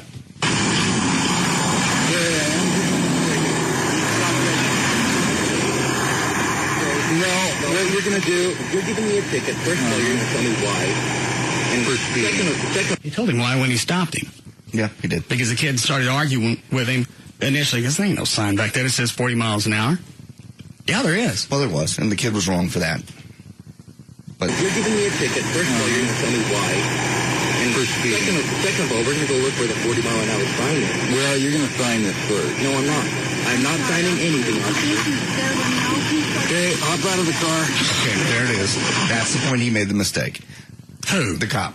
To hop out of the car. He's made the decision. Why does he think we're getting out of the car? You haven't told me why we're getting out of the car. I have no idea what I'm doing. You refuse to sign the ticket. I know that I'm under arrest. You know that. But also, I'm not going to be cocky enough to think I can sit there and argue with a cop when we're the only ones around and he can kill both of us. I know that, you know that, and that's how I would behave also. This kid was wrong too. He was over the top. But the cop at this point needed to say, if you don't sign this, all this would have gone away. If he'd said, if you don't sign this, I will arrest you. Now you've laid the ground rules. He told him that when he got out of the car. Get out of the car. Turn around, put your hands behind your back. That means you're under arrest. You never use the word, that doesn't, you've got to use the word arrest. Who said? Well, obviously, he was cleared of this by the department. Yeah, that's true. But obviously, now, I'm not standing up for screwball cops because there are a lot of them that tase you just because it's fun to watch. All I got to do is say I felt threatened. Look at that shirt. And in a way, the kid did have his hands in his pockets, which is just dead wrong. And the reason this is funny to me because it ain't me. Yes. The kid falls like a turkey in a field. Goes down. No, I'm not.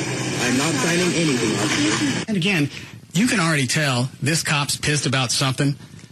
This really isn't the juncture in your life where you want to test somebody's authority. No, I remember getting stopped one time at DFW, and the cop came up, and he was pissed before he ever got to me about something, and I couldn't yes or no sir him, salute, run the flag up, whatever he needed, I would have done. As he snapped my license out of my hand and said, sit there, I'll be back. You're not mad at me, but you're mad at your wife or somebody, and I'm not going to get zapped because of it. Ain't giving you nothing. Come in the car and get it. I'd still be on the side of the road at DFW. Oh, God, that made a great video on YouTube, though. Cook you for a while, and then just leave you sitting on the side of the road.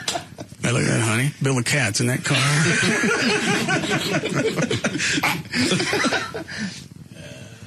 Back it up. Second of all, we're going to go look where the 40-mile-an-hour sign is. Well, you're going to sign this first. No, I'm not. I'm not signing anything, officer. Okay, hop out of the car.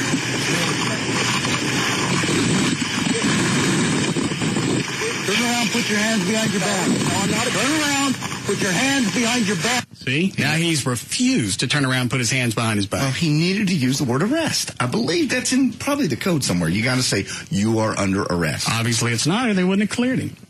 I don't think you technically have to say it until, like, the cuffs are coming on. It's like, I am placing you under arrest, and then you read the Miranda or whatever, possibly. I think he could have diffused this. Yeah, he could have done that, and that's where it gets gray. But because the kid's a smart ass, I don't really care. If it was me, then I'd probably sue him too. Later in the video, you hear him explaining to another officer, he wanted to take control, so he took a ride on the taser. That's what he's... Well, and again, you got to take control of the situation. If it gets out of control, then everybody's safety is in jeopardy. So sometimes you got to take a ride down Electric Avenue. I do think they made the cop, even though they cleared him, I do believe they made him go back and take a refresher course on when and when not to use a taser. Yeah. All right, I got it down. Promise? Swear to God. Let me go. Cross my heart. Piggy swear. Yeah. Honest engine. No. Turn around, put your hands behind your back. No, I'm not. Turn around, put your hands behind your back now. What's wrong with you? Turn around. Turn around. What the heck?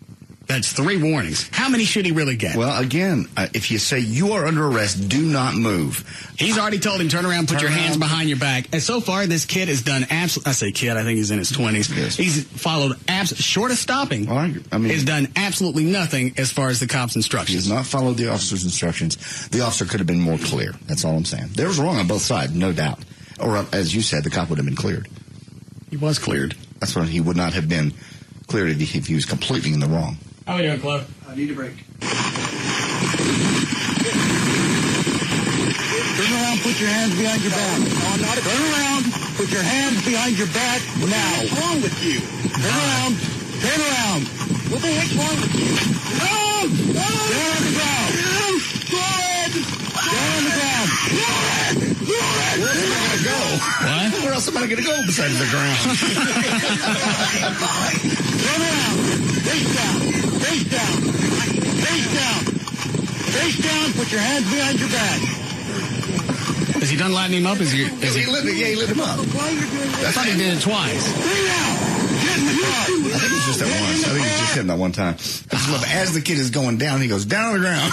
It's already a 45 Maybe it wasn't angle. such a command as play-by-play. Yeah. Here he goes down on the ground. I thought the story said he zapped him twice. I thought so too. What the heck's wrong with you? No! Down on the ground. Good! Down on the ground. Stay down. Stay down. Stay in the car. Run around. Face down. Face down. Face down. Face down. Put your hands behind your back. Officer, I don't know what you're doing. I don't know why you're doing what you're doing. Stay down. Get in the car. Yeah, keep confident in that attitude. Well, she's coming out now getting all panicked. And you don't know if she's really pregnant or not. You don't. Was she pregnant or a kid in the car? I thought there was. No, she was pregnant. Where's the door?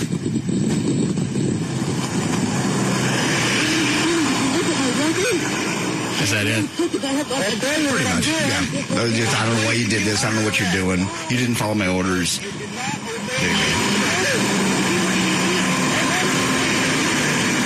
And he didn't. Not one of them. He didn't. You're right. The kid was wrong also. But the cops are the professional. They shouldn't have let it get that far. Get how far? Again. He gave him how many times to sign that ticket? I hate to belabor this, but in the car, he's had several times. And as soon as he said, I ain't signing it, I ain't signing anything. All right. Okay, then the officer says, then I must place you under arrest. Step out of the car. Now everything's on the table. I know if I don't do this, here's what's going to happen. You've already pissed this cop off. Why do you think he's asking you to get out of the car? I wouldn't do it. Get me wrong. I'd be out going, how high would you like my hands behind my back? I ain't getting out of the car. Why don't you come in here and get me? Pig. Fat ass pig. Hang on a sec. My unborn baby wants to say something. Yeah, you're a pussy. Bye, honey. We need a break here. All right, we'll be back.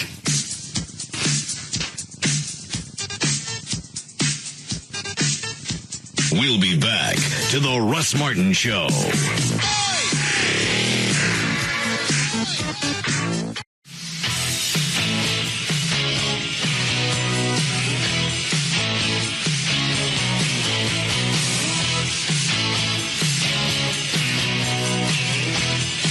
Now, back to the Russ Martin Show.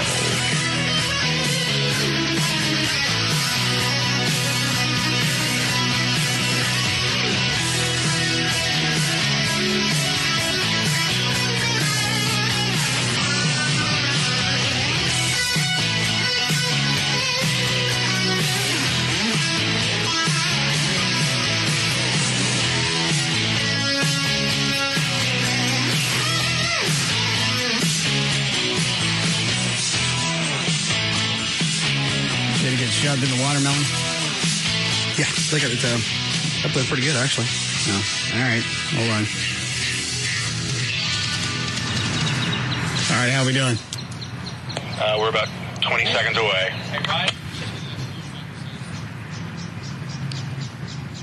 They win. Is he set? Ready.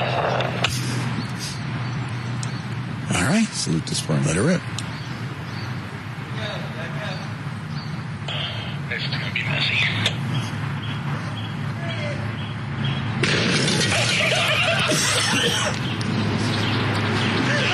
That sounded bad. Ain't no watermelon. All right, come back in. I would imagine that would go every which direction. Just thinking about during the break, if there was a way to test it, take the airbag and mount it to something that's going to be about where your steering wheel would be. Okay, just an arm's length. Right. And then get a chair and then put it about 2 feet away from the airbag. Right. and then have somebody sit in there and deploy it. No, nobody's going to do that. It'll burn your face. I mean, if it hits you square up, it does burn. At least did those girls I saw. They just got out of the car when I saw them. Well, then back up another 1.5 feet. Well, I don't think it'll hit you if you're 3 feet away. Yeah. How'd it go, Trey? It don't like watermelons. That thing went. Neither's JD. What, Dan?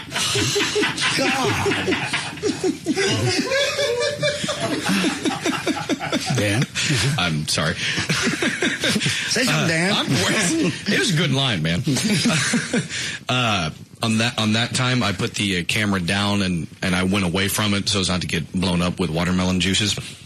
And the airbag, the way Chuck had positioned it, the airbag obliterates the watermelon and the bag starts scooting across the parking lot right at the camera. Perfect. It's going to be a great shot. And again, this is something that sets about maybe 1.5 feet away from your face. That's about right, yeah. And it is coming out with that type of is that Gail? That type of explosion. Again, I think it happens so fast you don't know. You really, it's gone before you even know it hit you. Well, that doesn't make any sense. You're still going to know you got hit. Well, yeah. If somebody came up and rabbit punched you really quick in the side of the head, it's going to be fast, but you're still going to know it. Well, you'll hurt, no doubt. Hi, Gail. Hi there. You guys are like a cross between Mythbusters and Jackass. Is that a compliment? Yes, it is. Thank you. We watch both TV shows. Okay. Traffic is brought to you by TXA 21. On the tollway northbound at 190, the left lane's blocked. You're backed up to Spring Valley. On up into Richardson, northbound 75 at Beltline, the right lane is blocked by a crash, and that traffic backed up to the High 5. On southbound 35 Simmons before 635, the left lane's blocked. That's heavy from Valwood and Carrollton. On the tollway southbound at Lemon, the left lane's blocked, backed up to Walnut Hill still. Eastbound 820 at 35 in Fort Worth, the left lane is blocked and traffic's heavy from Main Street. Then northbound 35 South Freeway at Allen Avenue, the right lane's blocked, heavy from Berry and in Bedford. There's still a wreck on westbound 183 before Bedford Road. It's in the 2 left lanes with a backup to at least 360.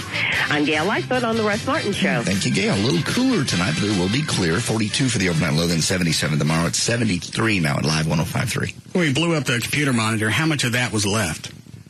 The plastic, part of the plastic casing. Almost all of it was gone.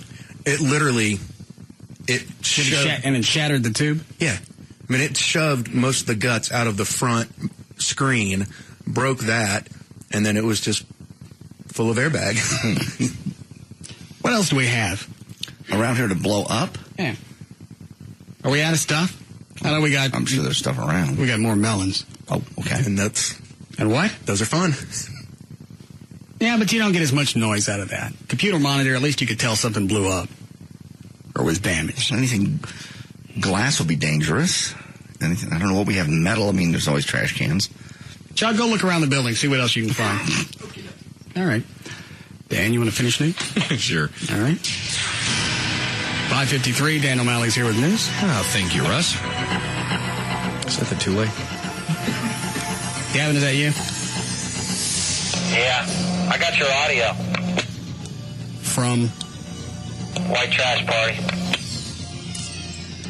How'd you do that? Nokia said they didn't tape it. I just got you some audio.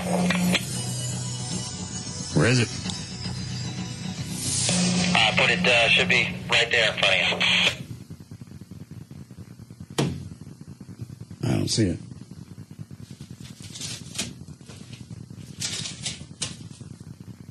I got it.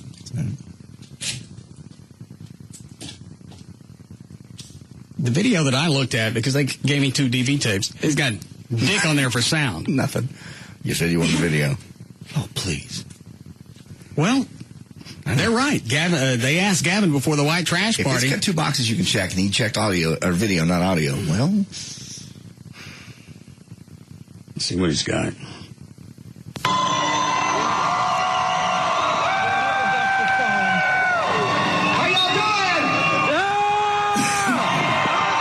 I don't believe that came from the soundboard. No, it didn't. Gavin, where'd you get this? Hold on. Where'd you get it? Just a bootleg copy from someone in the crowd. And you think I'm going to be able to go back and sync this up with the video that Nokia shot? I got you audio. You asked me. You said, get me audio, so I got you audio.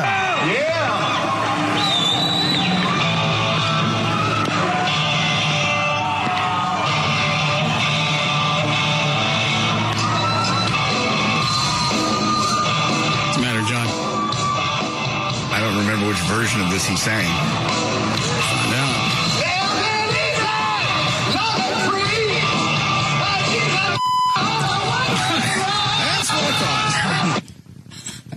What I thought.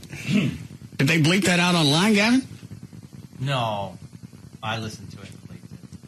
Why? It's a song.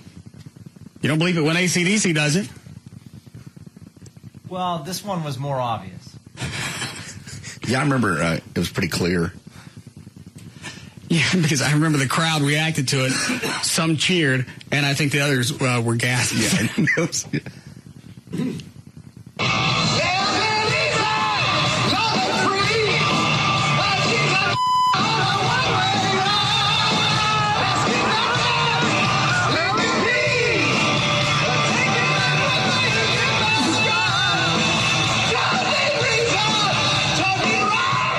Is the guy taping this singing along? Yes, he is.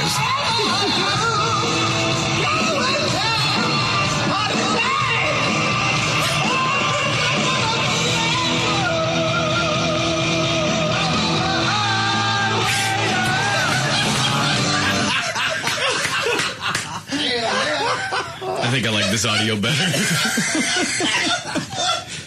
Hey, Gavin? Do I need to reimburse you?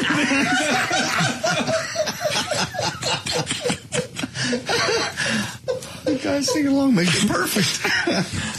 Gavin, I really don't want to be a little nitpicky bitch. But I don't know that I can use this. Well, you said, get me audio, so I got you audio. I meant audio from Nokia's soundboard, so it's clean, it's a full mix, not some drunk bastard in the background singing along. Trying everything to get audio.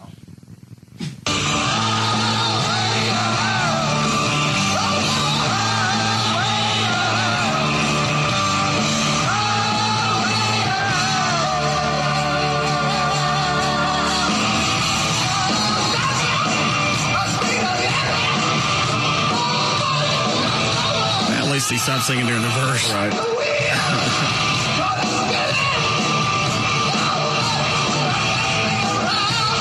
The guitars sound nice. They do. Nice mix, actually. A little hand camera.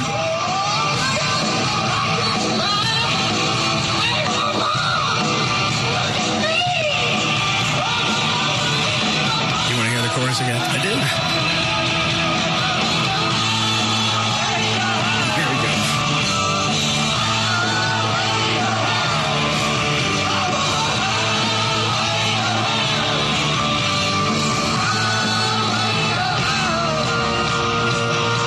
Is this all you got, Gavin?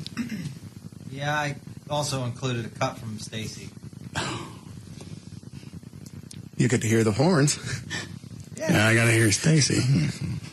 But you wanted to hear the horns, so now you can hear the horns.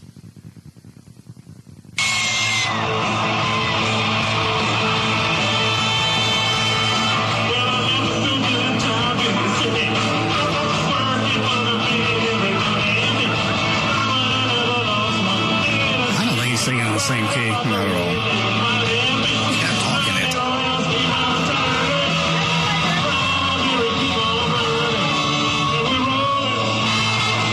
Oh, the horns.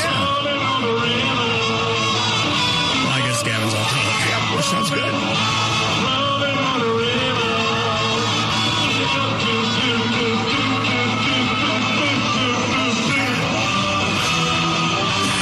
We even dropped the key of this song 3 or 4 steps, so it would be in Stacy's range. Mm-hmm.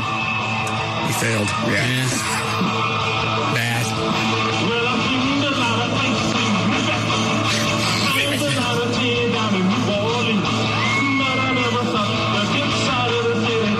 All right, Gavin, again, do I need to reimburse you for this audio? No, Is this really all we've got? this is all we got. I have something, but it's so overmodulated you can't hear it. Where did you get this?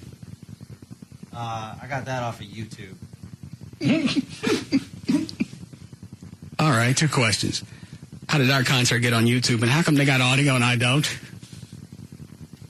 Because they checked the audio box. Yeah, I don't know the answer to those.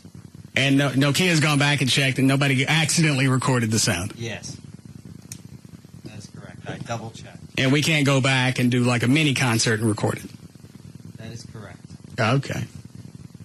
All right. Well, it's just a lost moment. We'll play again sometime. Sorry. Well, no, it's all right. I know to go to YouTube. Do what? The horns sound good. Well, from what I can hear. Thank you. 2,000 people in the crowd. I can get audio from nobody? I know. I really thought that guy that works with us, Alfie, would have something. Which one is Alfie? Alfie's the big, kind of heavyset guy that works on... The fireman that said the S word trying to put out the fire. Oh, that's right, with the empty fire extinguisher. Yes, for one. Okay. Did you find something, Chuck? I found lots of stuff. All right. Well, wire up what you want. Let me know when you're ready. Go ahead, Dan. Okay. Well, we mentioned this last week. A man whose girlfriend, authorities say, spent nearly 2 years in a bathroom in their house, sitting on the toilet so long that the seat adhered to her body, has now been charged with mistreatment of a dependent adult. Corey McFerrin was charged Monday. McFerrin called the Ness County Sheriff's Office in late February to say something was wrong with his girlfriend. When authorities arrived at the home, they found Pam Babcock stuck to the toilet, which they think she had sat on for about a month. McFerrin told authorities... I thought they said 2 years. That's the next line. Yeah. McFerrin told authorities that Babcock feared leaving the bathroom and may not have left it in 2 years, although said he was unsure how long she was in there. He said that he took her food and water daily and that he repeatedly asked her to come out, but she usually replied, maybe tomorrow. McFerrin told the AP, the only thing I'm guilty of is I didn't get her help sooner. Authorities said Babcock sat on the toilet so long that open sores developed and caused her to become attached to the seat. Okay, he's not being charged with a missing part of the story. He was holding her in there. No. He's just being charged because he didn't call for help soon enough? Basically, yeah. It's not his fault she decided to camp out on the commode. Something's wrong here. Something's missing. A month or 2 years, I believe I'd know the difference. I think Christmas would have swung by once. Yeah, you start missing holidays, religious or secular, it doesn't make any difference. I'm going to call somebody. Yeah, but, again, I'm still not going to blame him because she won't get off the commode. Yeah, she admits to that. He did everything he needed to make sure that she had what she needed. Didn't let her die. Water. Brought her in food. Honey. Yeah. Could you at least just... Can you pinch it? Gosh. While I'm bringing it...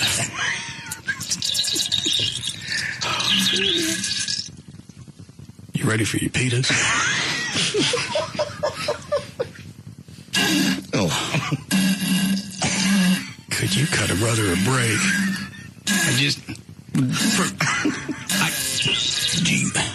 You want ice? All right, no ice.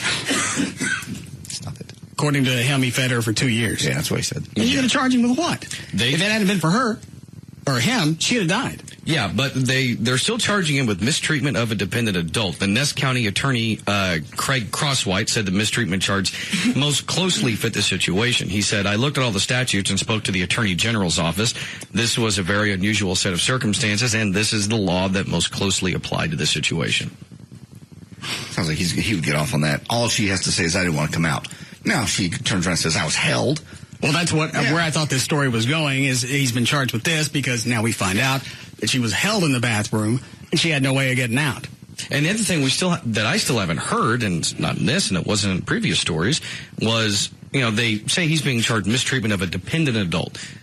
We never heard if she was actually, mentally retarded or what. So if she is, maybe they couldn't rely on her for reasonable testimony. Well, then that would be pertinent to the story. Mentally retarded, sat on the commode for 2 years. Okay.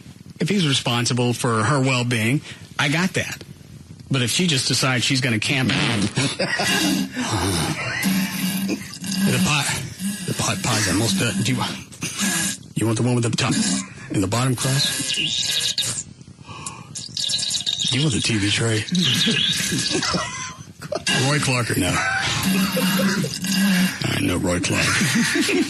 They even said the doctors at a Wichita hospital said that she had an infection in her legs and it might have damaged her nerves bad enough that she actually may be confined to a wheelchair now. Well, you said for if it was 2 years, atrophy sets in and your legs become useless. I bet you sit for a month and you have serious damage to your legs. There's so many nerves that go down, your sciatic and all that stuff.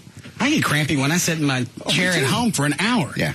I'm that way. So I sit on the toilet more than 15 minutes and I'm all, my legs don't work right. What's wrong with you? You're sitting on the toilet for 15 minutes? Reading? Yeah. It's me time. I'll sit in the bathroom for at least half an hour. On the toilet? On Fridays and Sundays. Fridays. On the toilet? Yeah. Why not go sit in your office chair? Nice squishy thing? I like to read when I'm copping a squat. You take a 15-minute squat? 15 minutes ain't even worth me going in there and dropping one off. On Fridays, I take the big fries ad in there. I go through that. And on Sundays, I got the entire paper. Why not do it in the living room? Because I like to read when I'm on the toilet. Well, why not take a short story with you? I like to relax, and there's just something about... In fact, I won't let the first one fly until I actually find text to read. I'm the same way. I don't want to... This is some kind of personality disorder I've never heard of. It's not a disorder. During football season, I take sports A and...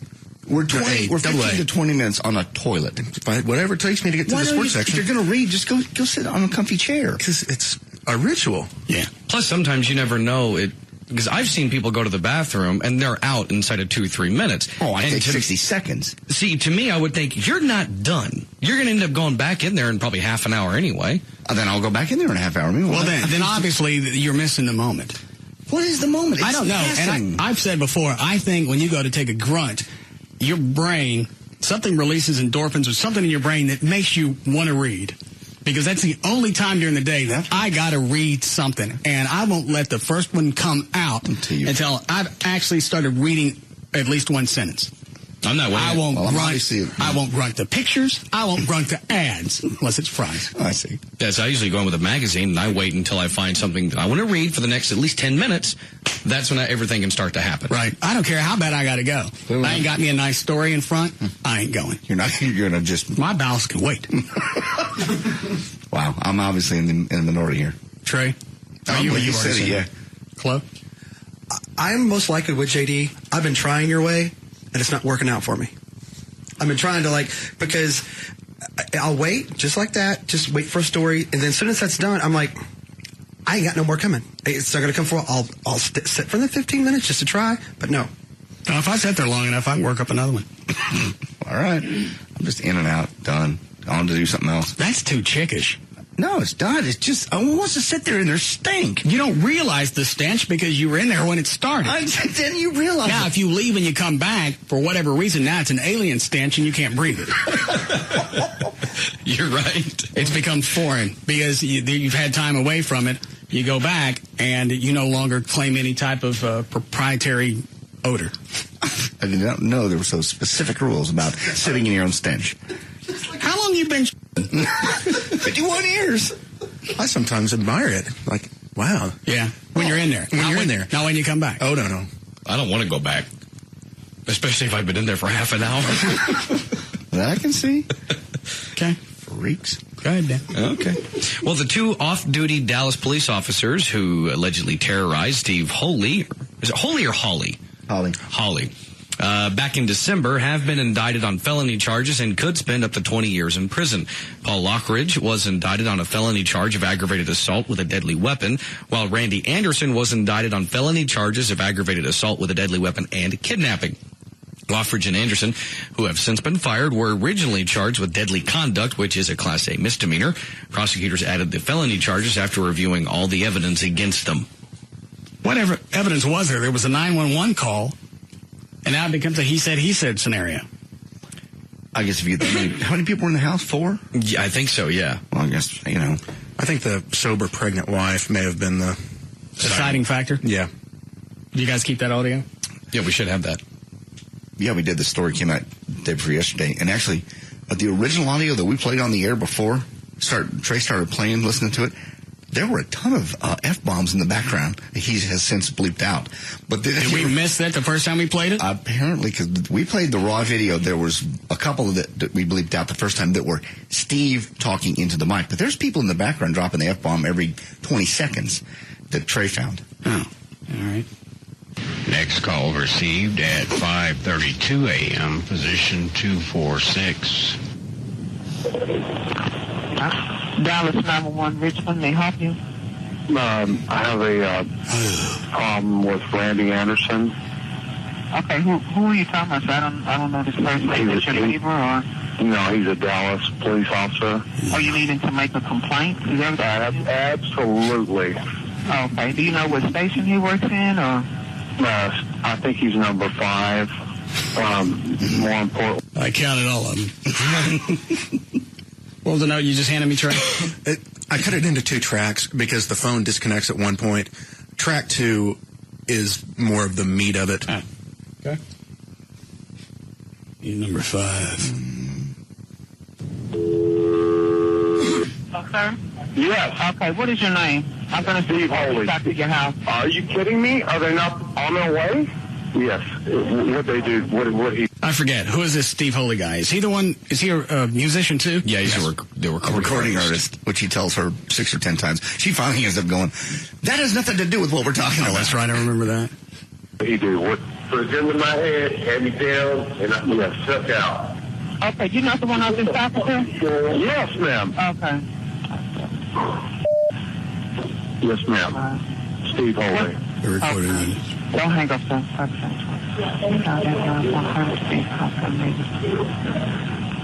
We haven't gone past that point where the other guy comes in. Let me get in this other information. What color was the vehicle that he...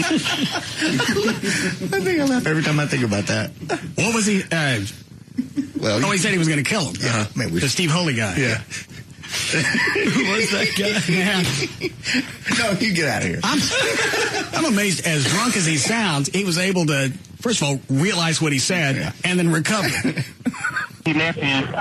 He left in a truck. What's the name of it? It's a black truck. You want to know a plate number or anything like that? No, ma'am. I don't have a truck. He was a cop. He's a real cop. He's off duty. Dallas PD. No, he's not off duty. He was not working tonight. He's an officer PD. No, I promise you. Dallas. He may not have been. I think he was a. Yeah, no. There's. He was with this. How do they convict anybody on anything? Again, it had to be the wife. And maybe the other people weren't quite as drunk. By the time the cops got there, they're going to determine, all right, this one's blown drunk, but the other ones are okay, and the wife is sober. And so she could say, no, it really happened. I came downstairs, I was sleeping, and the guy put the gun in everybody's How far into this does the other guy grab the phone? It's within the next minute, I believe. All right. I'll do that to you. Sir, is he a Dallas officer? Yes, one of them is Paul. Randy, what's the other guy? Why didn't they hand the phone to the chick? At one point, he goes, she actually goes, the 911 operator says, will you let me talk to the other people there? He doesn't. Okay. Hello, sir? Yes, ma'am. Okay, what color was his truck? What's the other dude's name? What color is the truck? He said it was black. It's black. Okay. Is his truck black? Yes, he stuck a gun to my head. And I'm going to kill that. No. Hey, that guy just pulled in here and said that.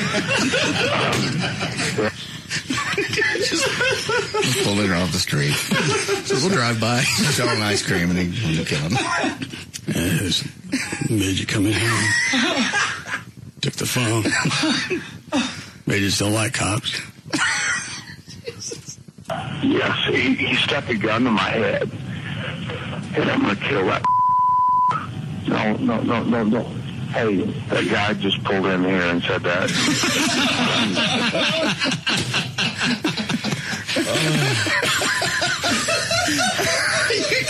You got to give it to him.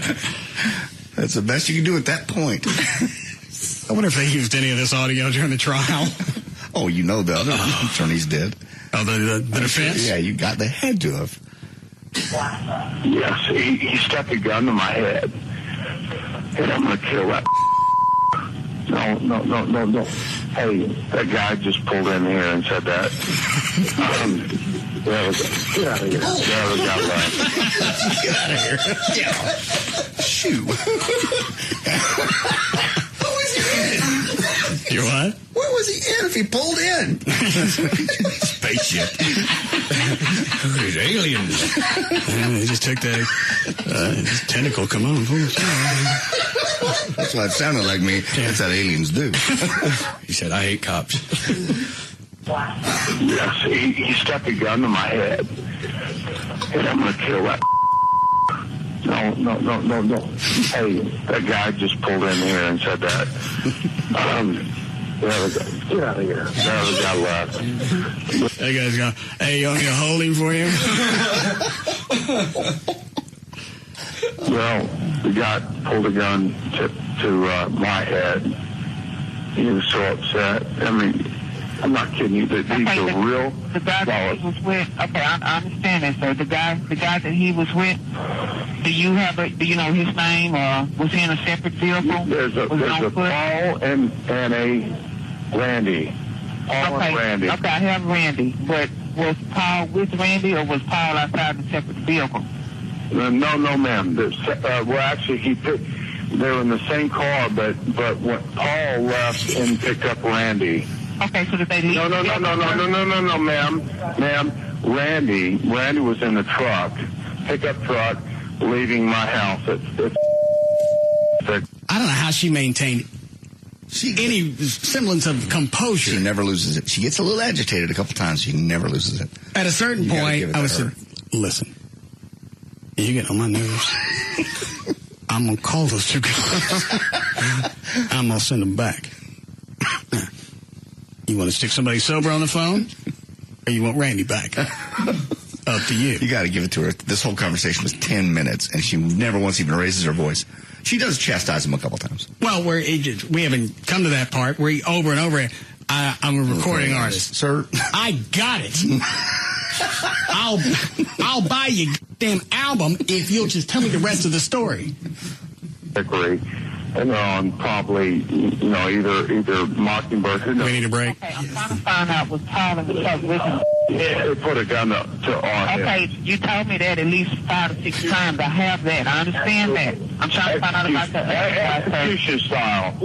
He did the execution style? Absolutely, ma'am. And this is inside your home? Yes, ma'am. And the execution style, and I mean, I just had to lay there. I mean, these guys were trying to kill us.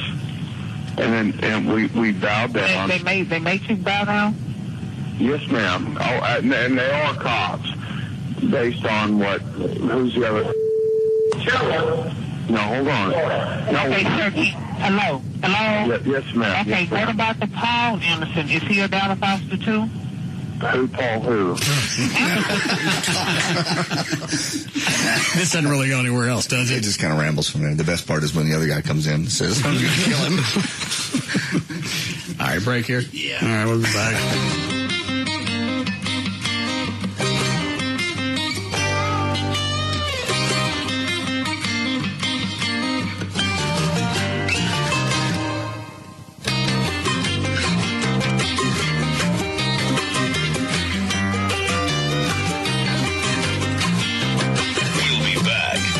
Russ Martin Show. Marijuana.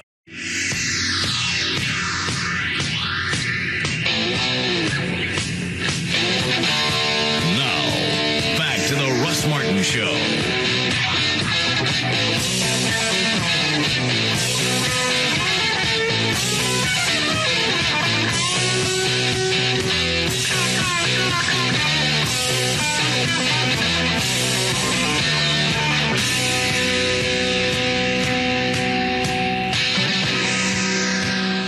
What'd you find, Chuck?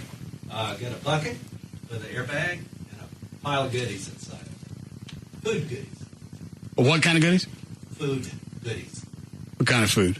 Oh, we had salsa, grape jelly. Okay, applesauce. all right, that's fine. Nasty. It is. All right. How long, don't go now, but how long will it take you to set up? 15 seconds, 30 seconds. Okay. Dan, do news for a while, and then we'll see how this goes. All right. Well, the story of a 10-year-old Lincoln, Nebraska girl who is dying of brain cancer has one dying wish, and that has apparently spurred a lot of email around the area. J.C. Yeager wants her father to be at her bedside, but that's not likely to happen since Jason Yeager is in a federal prison in Yankton, South Dakota. Vonda Yeager, the mom, is pleading with the warden for compassion to grant her daughter's wish. She says she wants her dad. She goes to her room crying because she wants her dad. Jason Yeager was convicted of methamphetamine charges nearly 5 years ago and is scheduled to be released next year. Vonda went on to say, we've never asked them to release him early, never asked them to change anything. We've asked them just to give him some time to be here. J.C. Yeager has been allowed 3 escorted visits with her father, but each trip only lasts a couple of hours and costs the family hundreds of dollars. Requests for longer furloughs have been denied. The Federal Bureau of Prisons website states its policy that furloughs can be allowed for a family crisis, and that decision is left up to the warden. The family said that what makes the situation even more difficult is that Jason Yeager is scheduled to be transferred to a halfway house in Council Bluffs, Iowa in August. That would make it possible to visit JC, but her mother said it will probably be too late. Too bad. Too bad for what? The guy's in prison. He didn't kill anybody. He's in prison. It's a methamphetamine. You're in prison. You're locked up for a reason. You don't get to come. It's got nothing to do with me having a heart. You're locked up for a reason. There are penalties that go along with this. Nobody made you set up a meth lab. But they do have provisions to allow furloughs. Obviously, the warden doesn't want him to go for a reason. We don't know what that is. Make any difference to me. The family said they won't even. The prison people won't even respond to them. And the little girl's dying. She's 10. All right. They're not asking for him to get out. Out of control. I'm not going to get a special dispensation if my kid's dying. If I'm locked up in prison, you might. I'm there for a reason. Well, that means you stay until you're free to go. You ain't free to go. It says they give furloughs for family emergencies. Obviously, and it's up to the warden. How come the warden denied it? Maybe because he's just. Do you know? Ass? No. Okay, what's the rule around here? Say it. We don't talk about things that we don't know about. See? The warden doesn't want him out. Obviously, he has his reason. Well, you don't know that either. He could just be Is the warden letting him out? No. Okay, he's doing it for a reason. We don't know what it is, but he does have a reason. He didn't give the family a reason. I do know that. You ain't got to tell him nothing. Maybe next time you don't set up a meth lab. It's a drug charge. A week with this kid who's dying. Okay, how long was he running a meth lab? I don't know. Anybody die from it? That I don't know. Was he selling meth to kids? I don't know. Okay, maybe you research some of this before you just say, let him out. Again, what's the rule? We don't talk about things we don't know about. See? Thank you. All right. I don't have all the details, you're right, but it just seems kind of heartless. Well, that's what comes along with being locked up. There are things that are going to happen. I'm sure he's missed her birthdays. I'm sure she's been in the hospital before. He wasn't able to go. You're the one that decided you were going to run a meth lab. I made a mistake, and she's having to pay. That's the sad part. All right. I'm not being with her daddy. She didn't do anything, and she's getting punished also. But it would be different if she had the birthdays coming, but she doesn't. You're still locked up. You're in prison. He screwed up, yes. And it's just being in prison means you can't come and go as you choose, regardless of what the reason is. No, I'm not saying let him out. I'm saying attach him to a guard who stands there the whole time he's playing with this kid. Warden doesn't want him to go.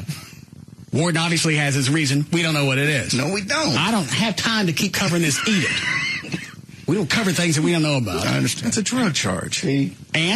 And our war on drugs is just an absolute waste of time, money, and facilities. Do you know how long he was running the meth lab? It doesn't matter.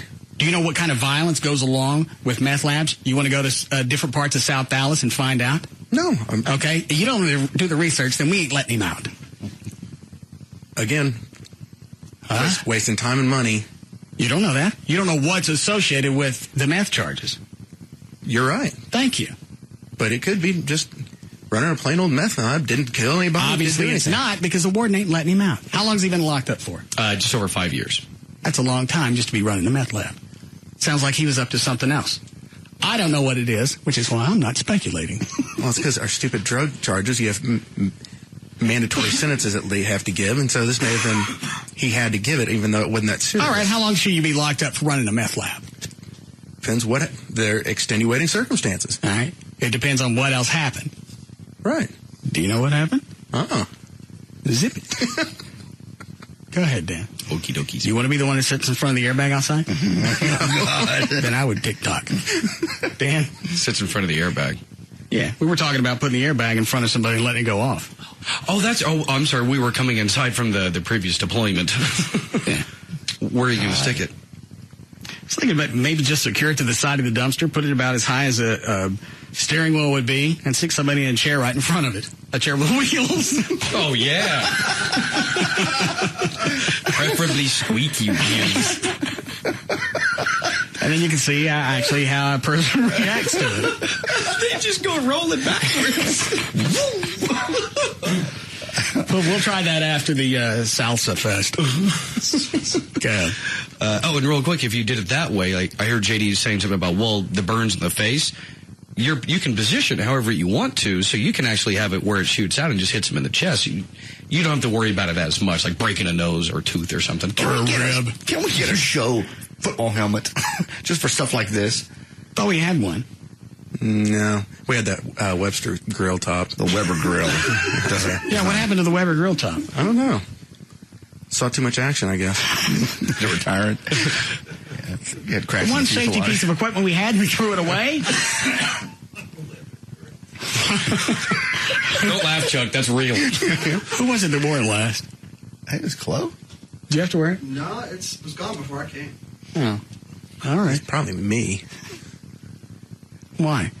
Because that goes back to the days of when I was producer and you terrorized me on a daily basis. I gave you a safety helmet. It was a grill top. Oh, your head's still here, so it worked. Yeah. I think it was him because he reminded me of... Hang on. The outside mic's on what? He just reminded me of Rick Moranis and Spaceballs. Dark helmet. Did you get hurt? Burned a couple times. But because you had on the Weber protective helmet, did you get hurt? No. Okay. And we say, I'm waiting. You're going to have to wait. I'm sorry. We haven't done the airbag thing yet, Trey. Say it. Got my hand about you. Waiting. Say it. Thank you, a kind, benevolent Russ. You're welcome.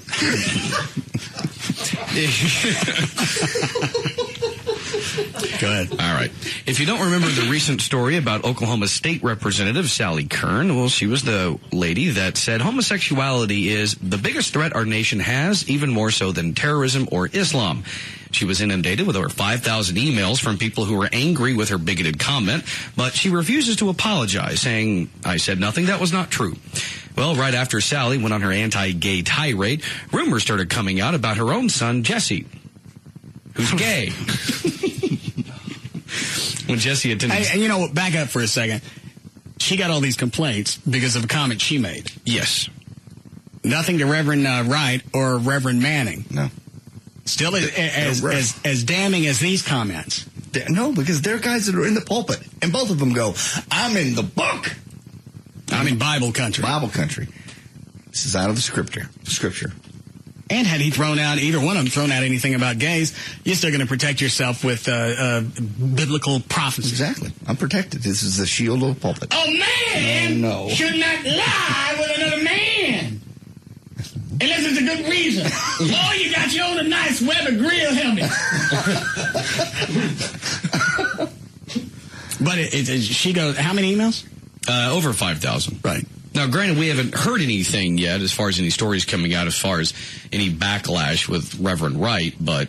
And we haven't heard anything for a reason. Yeah. And this story came out, was it earlier this week or last week? Right. Yeah. I think we played last week. We played the audio, I think the day before the network news got a hold of it. Okay. I think by now we would have heard something if there had been protests. Well, the thing about it is he hadn't made an appearance. In fact, I think they're trying to somehow cancel his appearance in Fort Worth next week. No, they moved it off the campus, though. TCU said. Well, I think what Trey's talking about is they moved it. They're looking at trying to cancel the entire thing. That's what I read, is they'd like to postpone indefinitely. It's up to the summer You still have a university called Texas Christian University, and to give somebody an award while they're screaming in one of their sermons, God, I'm America. Yeah. Thank you for this award. It's really good. Probably going to create an issue. Obviously, it has over there. Good. Okay. And actually, speaking of this lady, her son Jesse, when he attended school at Oklahoma Baptist University in the mid-'90s, supposedly he was almost expelled for making inappropriate advances towards men in public restrooms on 2 separate occasions. All those things happen. Well, she had this one coming. How do you equate that homosexuals are as big a threat in this country as terrorists? That's the only thing that I still have the audio if you care. It's really bad audio. I don't know if you want to hear it or not. No. It's 30. But yeah, how do you go? This is even worse than terrorism. And then she goes on to say, they're teaching 2-year-olds it's okay. Homosexuality is okay. It starts in the schools. I mean, she's just off the hook. Who did she say that's teaching that homosexuality is okay? It starts in the you accept it, but that doesn't mean that you choose to be gay. I think she's saying... And I still don't think gay people flew a couple of great big into the World Trade Center. No. I don't know where she came up with that one at all. She's almost as off. I mean, not... I give it halfway between normal and the nuts in that church in Kansas.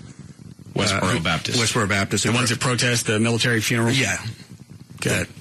That what? That our soldiers are dying because America accepts homosexuality. Well, they actually go out and they're terrorizing people. What she said, and really did no damage. But you've got people who are grieving over a gravesite, and you've got a protest going on saying you had this coming. God wanted your son to die because he hates gays. God, it's their website. GodHatesFags.com is your church's website. And how is it in the course of all the military funerals that they protested at, nobody has shot them? There hasn't been one sniper pick one of them off. No, they have been chased. That's all. There's video of them getting chased back into their van. As people come down the road, they go, get the van. And right now, all they've changed the space that they can have between the protest and the funeral. Right. They went back and threw in some type of buffer zone. Sooner or later, they will go postal and just mow them down, and they'll get acquitted for it too. Luckily, it'll be on YouTube. Go ahead, Dan.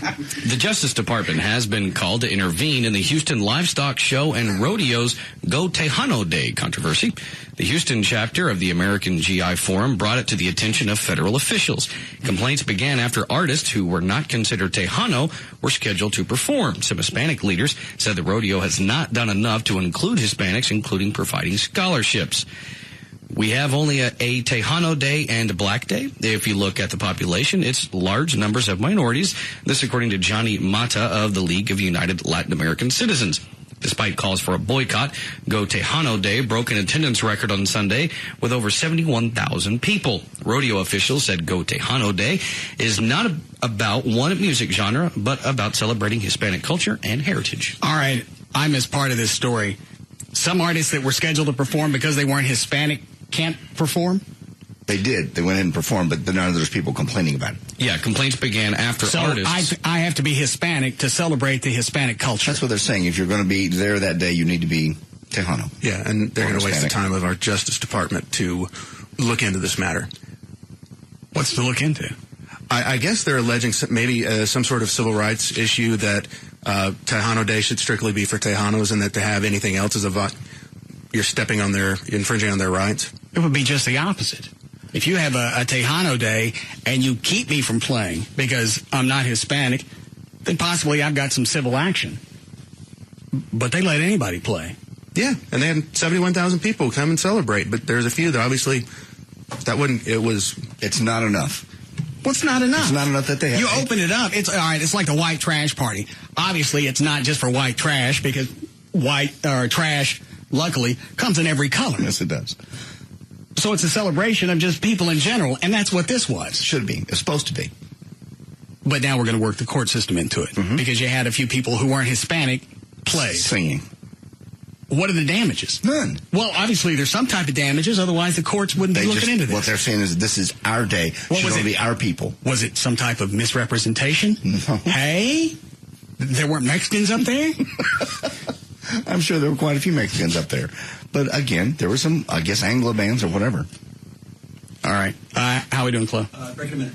Okay. You guys want to go outside? Hell yeah. Dan, you want to go? Sure. All right. Chuck, once you get out there and I tell you to go, how long before you can drop the airbag into that bucket of stuff? I can drop it immediately and in 10 more seconds. All right. Go out there. Somebody got a two-way? I got one. Okay. Check.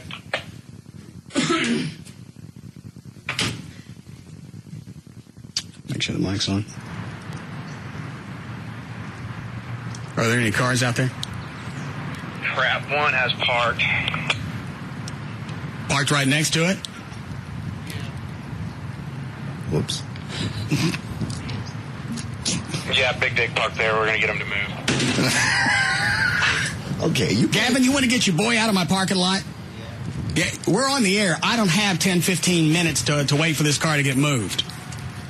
You pull into this parking lot during this show, and there's something with wires on it. Well, the airbag's already out there. It's just not wired up. Well, it's got wires around it. Well, what I'm saying is it's ready to go. Yeah. You know not to park anywhere around it. Anybody out there yet? Next out here right now, moving his car. Who is it that has control of the mic right now? Shaky.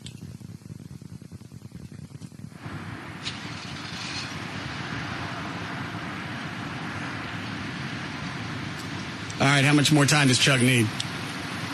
Chuck, how much? What a dildo. Yeah. Why don't you flip on the radio on the way into the station? Too busy. And see what the explosive du jour is.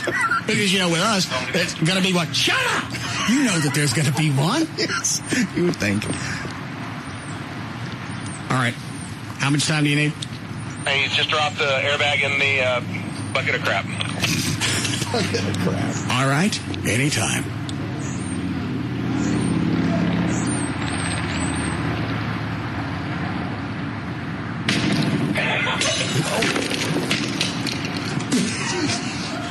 What?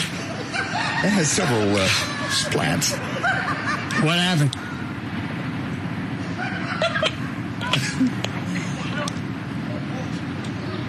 Hello? Well, talk amongst yourselves. Here we go. Oh, that smells terrible. What happened?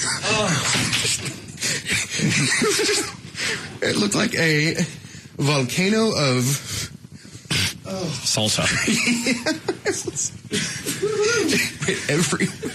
What is it? Chloe, you're going to have to move that mic because that one's not plugged in. We broke a window. What? In a car? Engineering's window that faces out toward the back of the Did it break it all the way out? Oh, yeah, it's gone.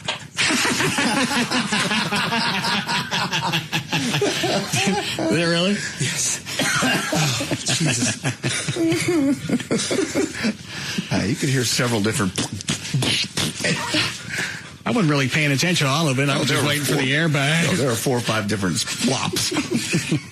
Seriously, go out there and take a whiff. Just stand at the back door Was and there take a actual whiff. crap in that? Because he keeps saying bucket of crap. Well, just mixed up junk. It's just a ton It was of salsa, stuff. jelly, applesauce, just a bunch of just a bunch of liquid. Yeah. Oh, that's funny. Well, what was it that busted out the window for engineering? The airbag go through it? I think it broke part of the bucket.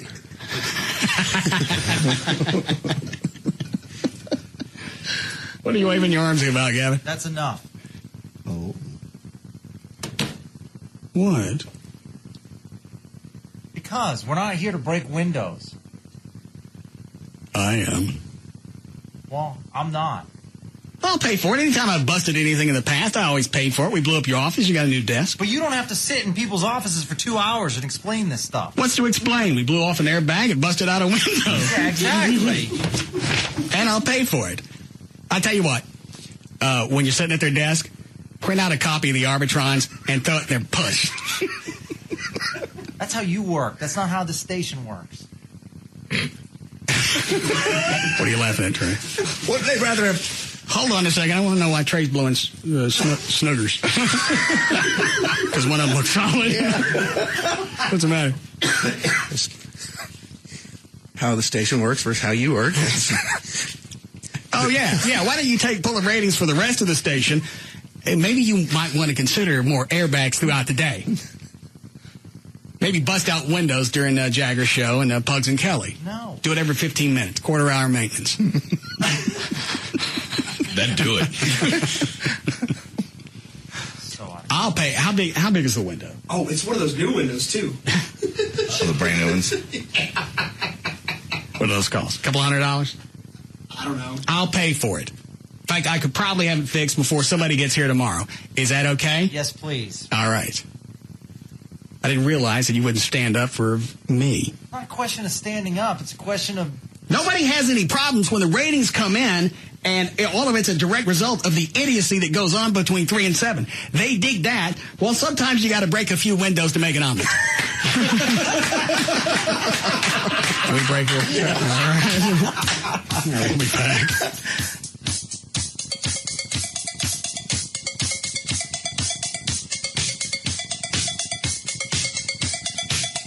We'll be back to the Russ Martin Show.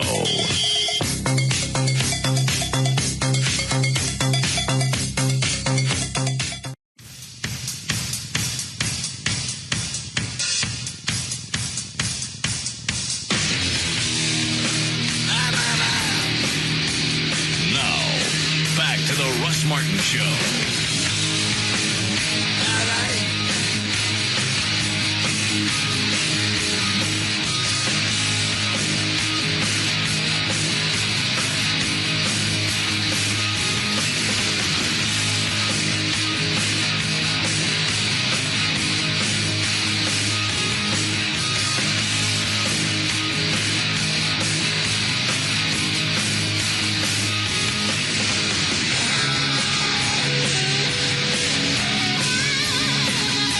How long of a clip did you pull?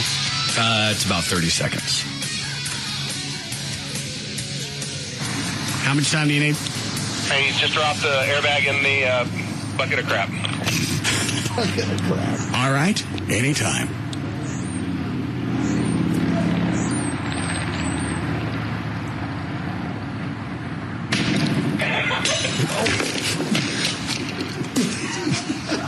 What? That has several splats. What happened?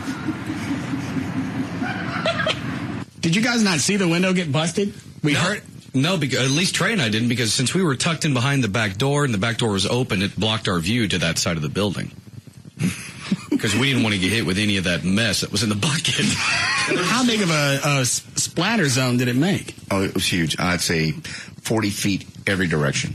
Because I found some past the front of this building, almost to my truck. Little spots of ketchup. Oh, it smells like a Wendy's exploded back there. I'm not kidding. You know, back in the back, that tomato, that dried junk. That's what the whole back area smells like. Oh, I'll bet you there's stuff on the roof. Yeah. I'll never go up there. So, did we figure out what actually went through the window? You know, I was on that side, but I really didn't see. I don't know if it was because as soon as that happened, I just ducked in through. So technically, we don't know if we did it.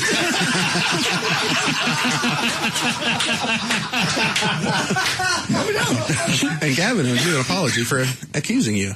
Yeah, without actually going back there. Yeah, let's get out of here while it still works. Go ahead, Chuck. See the guy the other day. No, I didn't. All right, Dan. All right, for more information about the Russ Martin Show, including pictures, videos, accused explosions, and more, go to russmartin.com. To answer any question you may have about the show, go to russmartin.info. To instant email the show, and only during the shows, send that to studio@russmartin.com. Other show websites, johndavidryan.com, danantasos.com, djclo.com, treytrenholm.com, and for Chuck, the band manager, chuckwheat.com. The official caterer of the show is Sugar Babies Barbecue. Their website, sugarbabiesbbq.com. Excuse me. Limo services provided by Limo George. His website, limogeorge.com. Russ gets his guitars and band equipment from the Guitar Center. Their website, guitarcenter.com. The official liquor store of the show is Majestic Fine Wine and Spirits. Their website, majesticliquors.com, and the official site for Live 105.3 is live1053.com. All right, we'll see you guys tomorrow. See you. Bye.